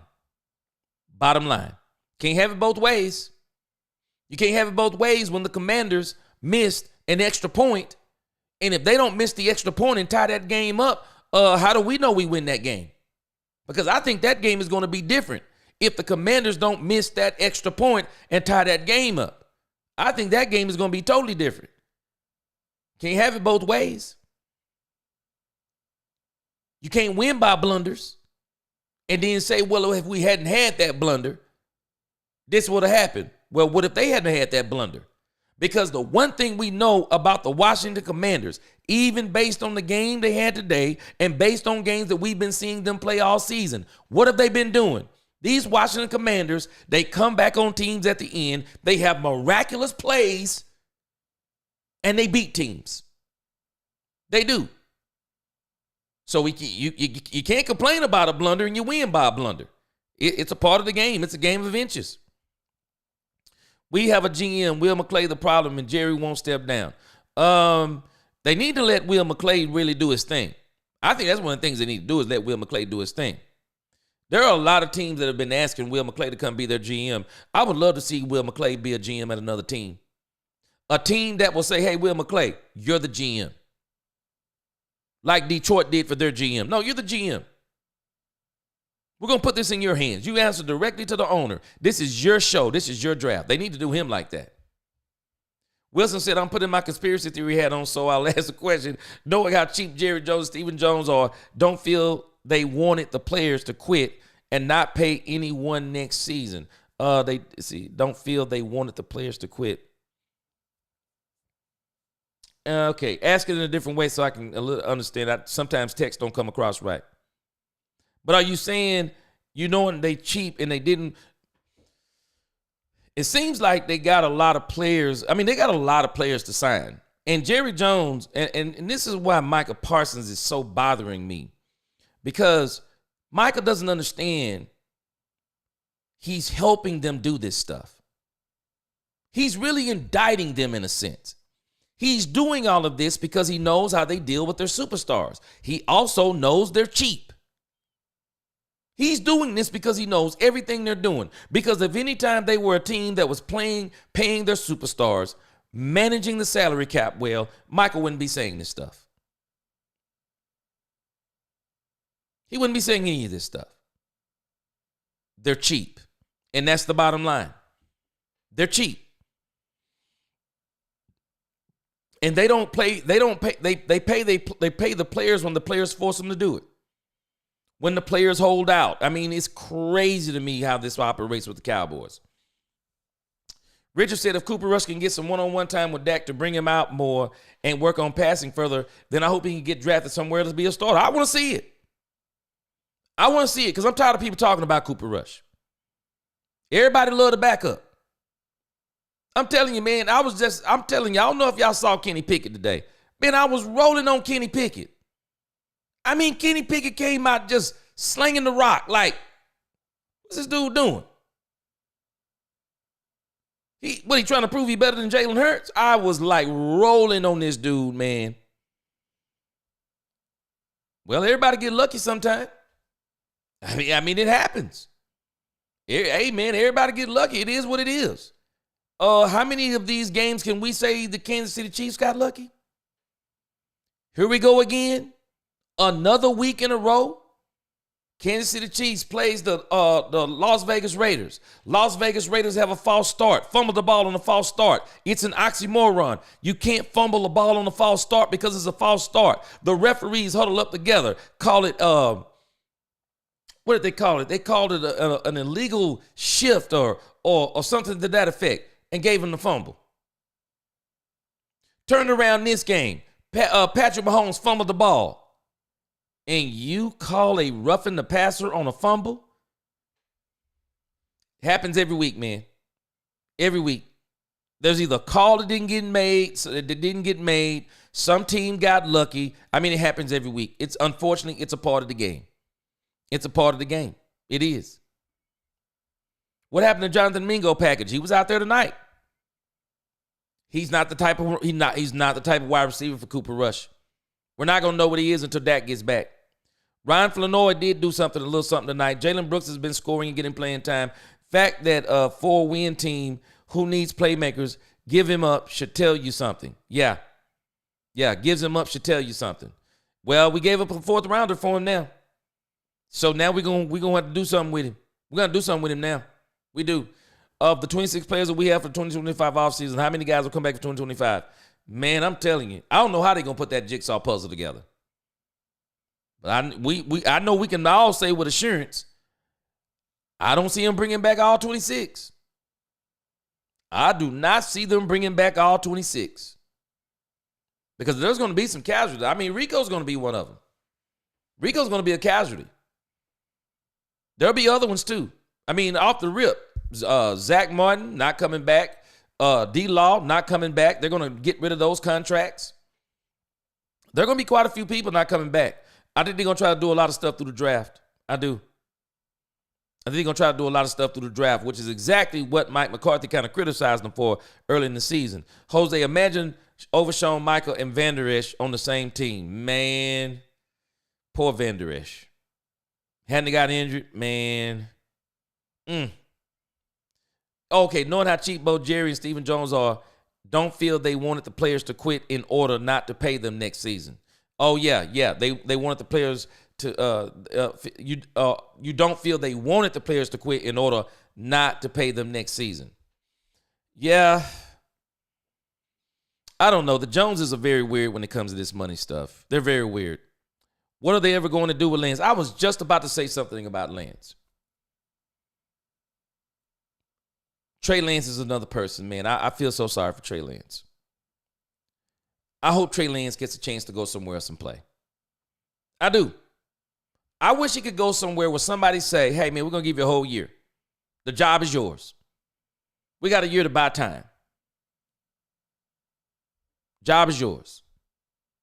Better yet, hey, you know what? We're going to bring you in with the rookie quarterback. You beat him out, the job is yours. I really would like to see him get an opportunity. G said, can you clear up some confusion? People think you hate Cooper Rush, do you? Man, no. Like Cooper Rush. I just said I hope Cooper Rush I hope he gets an opportunity. I hope he really gets an opportunity because he's 31 years old. Time is running out. I mean, how long is he going to be a backup? Cooper Rush, he's either going to be a starter or he's not somewhere. He needs to go somewhere and get an opportunity. The problem is, and sometimes we have to be careful because people will put you in a situation where, because they're saying things that are not true about a person, and so you have to tell the truth about the person, and it seems like you hate the person. Example, Cooper Rush. To say he's better than Dak Prescott, insanity. So you find yourself having to defend that nonsense. Even today, how people hype up Cooper Rush reminds me of how people hype up Justin Herbert. You're hyping him up, and the reality is he's accomplished nothing. And so you find yourself where you like that quarterback, but you're also having to tell truth about him, and that makes people feel like you don't like him. Because I'm telling the truth about even Cooper Rush on last night's game. He was fantastic in the first half. Explain the second half. Explain it. He was terrible in the second half. And they literally almost gave that game away. The defense had to pull out some heroics to win that game. And the reality is, people are saying it's Cooper Rush's best game. No. To me, your best game is a complete game. It's his best first half. That's what it is. It's his best first half. His first half was bonkers. It was. But his second half was terrible. That's the truth. It's not hatred. It's the truth. He floundered down the end. He did. But I have to admit, he's looked a lot better. He looked really good in the Carolina game. He looked really good in half of this game. He did. I'm interested to see what he looks like against Philadelphia now. Because when they play Philadelphia, when they play Philadelphia, I hope that Jalen Hurts is back. I don't want them playing a backup quarterback. I want him to play, and I want that team to play Jalen Hurts. Because you really build yourself through better competition. You don't build yourself through bad competition. You build yourself through better competition. And this team will be better and better and better playing the better competition. So it's going to be very interesting. I'm excited again. I don't know about everybody else. I'm excited. I was excited about the day's game. I'm excited again for the Philadelphia game. I want to see how this team plays because I like what I'm seeing. I like what I'm seeing. Leafau, and I was really impressed. This team looked 100 times better than it did the last time Eric Kendricks didn't play. It looked way better this time.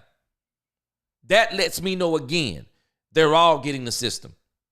They're all getting the system. That's another player that probably won't be back next year because I think he's on a 1-year deal. They're all getting it. But no, I don't hate Cooper Rush. I think Cooper Rush is a good backup. Jared, you giving him a lot of credit. You say elite. I don't have no problem. You can say he's elite. I don't think he's an elite backup. I think he's good. Is he a starter in this league? I just don't think so. I just don't think he's a starter in this league because a lot of teams are not going to play that wonky. They're not going to play that doggone West Coast offense. That's a doggone relic in this league, man. Nobody's doing that stuff. Not doing that stuff. But like I said, I do. I want to see him get an opportunity so he can prove himself once and for all. I mean, a lot of times people tell you, man, the backup quarterback sometimes is the most popular quarterback on the team. No, don't let him be the backup quarterback. Let him go somewhere and start. I want to see what he looks like for a whole season with somebody. Another thing is Parsons hurting this team by not Dallas Cowboy 92. Don't say that. People get mad. He's not going to linebacker. He spends the time, then move his butt to defensive end on third down. I think that would be awesome if he was that versatile. I think that's what he should be doing. But you say that stuff, people get mad. I typically hate excuses, but I do think the refs do seem to give KC some very, X-Files call, bro. X-Files calls. That some of the calls they're giving KC needs to be studied, man. I'm sorry. The league ought to be ashamed of itself of some of these calls because it is happening every single week. It's not just every now and then. It's every single week with this team. Yeah, I was happy for the run blend on the fumble recovery. He was dying for a takeaway since his return. Man, he almost got him one, though. Boy, Baker was rolling out to the right, threw that ball to Mike Evans, and he undercut it. Woo! Man, he like to got his hands on it. I mean, he got his hands on it. He almost got it. Yeah, he was driving for a takeaway in return. I believe the blend is the top 10. Yeah, he is, man. Top 10 cornerback in the NFL. He doesn't get the credit he deserves. Yeah, he gonna be the man in the future. The real situation will be had when it's Parsons' time to get his money. Let's see his mentality after he has to sit down with his agent. Me and him would already be sitting down. Me and him would be going around and around. Because when you start talking about money, you have to understand something. It's a negotiation. And I know he feels like that what he's doing is to his advantage. But it's dangerous playing this game with the Joneses. Because if you're going to start playing around with money, you think they're going to offer you 30. What do you do if they offer you 25?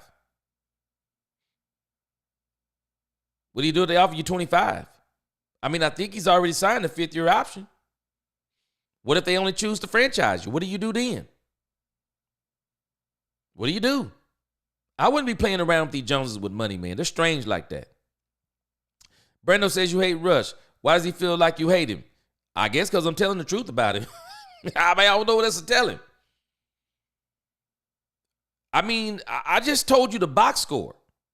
I didn't give you my opinion. I showed all of us exactly what he did in the third, exactly what he did in the fourth. And the one thing that I don't like about this fan base is always trying to play Cooper Rush up against Dak Prescott. Now, I don't think Marlon is doing that necessarily. There's a lot of other people that do. And they overhype Cooper Rush. No, he is what he is. He's a backup. He is. He's just a backup. You're right, Willie T. He's living up to his draft score and scouting report. He's a backup. End of story. And if you think about these two games, Cincinnati Bengals sputtered in the end. Tampa Bay Buccaneers, fantastic in the first half. Sputtered in the second half. Only one touchdown. Offense averages 2 touchdowns a game. It was the same thing. Brandon Aubrey, he's going to have to get you 3 or 4 field goals. It's the same old song. Same old song. Jose, healthy Cowboys would have been a problem. And unfortunately, we might have to give Jerry, we might have to make some apologies to Jerry. Maybe Jerry was on to something. Maybe Jerry was on to something. Because if we're saying that, then we're saying what Jerry's plan was correct. Jerry says different is Herbert has transcendent talent that some think is legendary. Rush isn't that talented, is not even a starter. Man, I'm telling you, and I will admit, Justin Herbert has got some talent. But man, how long? 2 OCs? What, 2 coaches? When is it his fault? When is it his fault? He ain't going to have no excuses, though, now. No more excuses with Harbaugh. Harbaugh is a Super Bowl coach. Ain't no more excuses with him. None. No more excuses. Yeah, I think, let me see, Quincy Carter. Boy, do y'all remember the Quincy Carter days?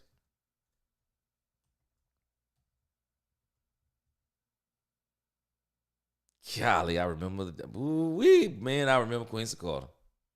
And boy, people had high hopes for Quincy Carter. Let me see.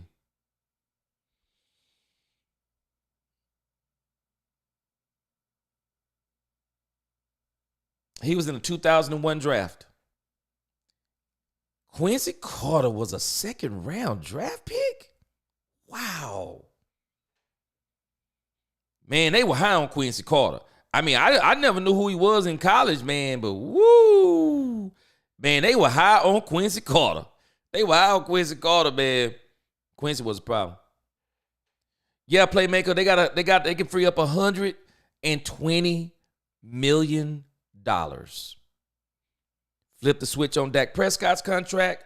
Flip the switch on CeeDee Lamb's contract. They can flip the switch on Trevon Diggs' contract. They can do a post June 1st cut, pre-post, whatever, on Terrence Steele. They can cut either one or both of the safeties, which is probably going to happen. The road to $100 and something million is easy for the Cowboys. Easy for the Cowboys. Plus, the cap is going up. The Cowboys are officially out of the playoffs. Will we see Trey Lance? Man, why not? That's the crazy part. Why not, man? And the reality is this. We already know what Cooper Rush is. Let us not be fooled. Spectacular game tonight in the first half. But he only got 1 touchdown. And he got him down for another touchdown. He got his regular average. The offense averages 2 touchdowns per game with Cooper Rush. Do we not know what he is? Quick throws, quick decisions, short passes, goes vertical maybe 4 times a game. Not a lot of zip, not a lot of velocity. Not mobile, smart, very good in the classroom. We know what he is. You don't have to let Cooper Rush play any longer. If you want to bring him back, you got enough tape on him. Why not give Trey Lance a chance? Because now you definitely, what are we saying when we say he gives us the best chance to win? Win what now? Pride? Man, let Trey Lance get out there and sling the rock, man. Let him get out there and sling that rock. I don't understand why. And some are saying they don't want no tape on him because they want to try to bring him back as the cheap backup. Yeah, he already been tripping on that money talk. And that's what made Micah Parsons come out and start saying some of the things that he's saying. Michael Parsons will look funny. They give him that money anyway and don't pay nobody. Michael is screwed when they offer him 25. Man, I want to see what they offering. I want to see what they offering. Gee, yes, Mullen has been doing that hyping rush up over Dak. Yeah, that's the part that see you wind up having to defend that stuff. And you think about what this team does. This team does a lot of putting players against each other. They do a lot of that. The media does it. Micah Parsons has done it in a very sly way.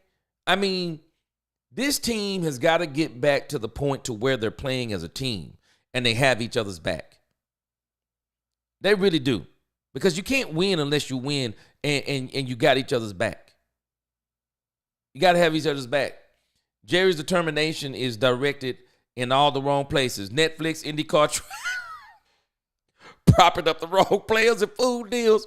Now, if I'm not mistaken, are they talking about building a track around the stadium?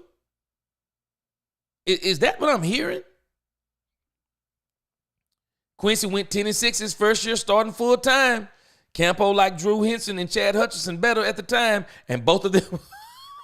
You absolutely right on that, boy. Man, I remember when they bought in Chad Hutchinson, boy, they thought he was going to be the best thing since sliced bread. And if I'm not mistaken, didn't Drew Henson go to Michigan? And he was the quarterback that was alternating in and out with Tom Brady at Michigan. That's what, yeah, this is that same, the Tom Brady Drew Henson battle. How'd that work out? Yep. Boy, they thought Drew Henson was going to be the best thing since sliced bread playmaker. How'd that work out? Didn't work out. Didn't work out. Yep, merchandising, when it's time to get the team right, it's whatever sticks to the wall. Man, I'm telling you, though, I got a strange feeling. Jerry going to do something crazy next year. Trey Lance will not play. Jerry will not play. Jerry playing around with Trey. Crazy, ain't it? I hope they make an announcement this week he's playing. Who has the better hair? Leah Fowler. I don't know. I wish I had both of their hair. Both of their hair dope. Both of them dope. Neither one of them can beat the dude used to play Palomalu. Palomalu. Yeah, he got the best hair out of all three of them. Jose, man, I'm telling you, Jose, I said it before, I'm going to say it again. I'm not going to be surprised. We're going to hear about Deuce Vaughn and Hunter Lipke in a couple of years being on another team and being playmakers. We don't know how to use all of our talent. I don't know. Maybe we got sometimes too much. I don't know. We just don't seem to be able to use all of our talent. I just don't understand. Deuce Vaughn, to me, is one of those players the Cowboys should have been using, trying to get him in space, getting him out in screens, just using him in those ways. Let him do some of the sweeps. Get him in space. I don't understand why they didn't use him. It didn't make sense to me. Yeah, I remember old Drew Henson, boy. They thought that joker was going to be like Tom Brady. Not quite. Not quite. They're talking about putting a track around the stadium. That's crazy talk. That is crazy talk. I just wonder how that's all going to work out. A track around the stadium? Man, I'm telling y'all, Jerry is all about making that money. He is all about making that money. All right, guys. End of the day, bottom line, Cowboys won. Let us celebrate. Let us celebrate. I cannot wait to see what the talking heads have to say tomorrow about the Dallas Cowboys. I wonder if they're going to give the Dallas Cowboys their flowers or if they're going to be saying too little too late. But I'll say this, the one thing they can't say. They cannot say this team quit. They can't say this team quit. I got to give it to them, man. This team has proven that they got heart, pride. They've proven they want to win. I just don't know what more you can ask for. I don't know what more you can ask for. They did their thing today. All right, y'all. They did their thing today. Like I said, Cooper Rush was absolutely fantastic in that first half. I can't even hate on him. Fantastic in that first half. Hey, Willie T, a win's a win, but you know where I am. I mean, the win didn't mean nothing in the grand scheme of things, other than you fell down further in the draft. But hey, you can't be mad about winning. I mean, I guess you can. I ain't gonna hate on you either way, because I understand if you're mad we won. I understand. But we're going to be back tomorrow, guys. Full speed ahead. We're going to be live streaming. And matter of fact, I will probably do a live stream on Christmas at some point in that morning. I'm pretty sure everybody going to open up all their gifts. Christmas will be over by 2 or 3 o'clock.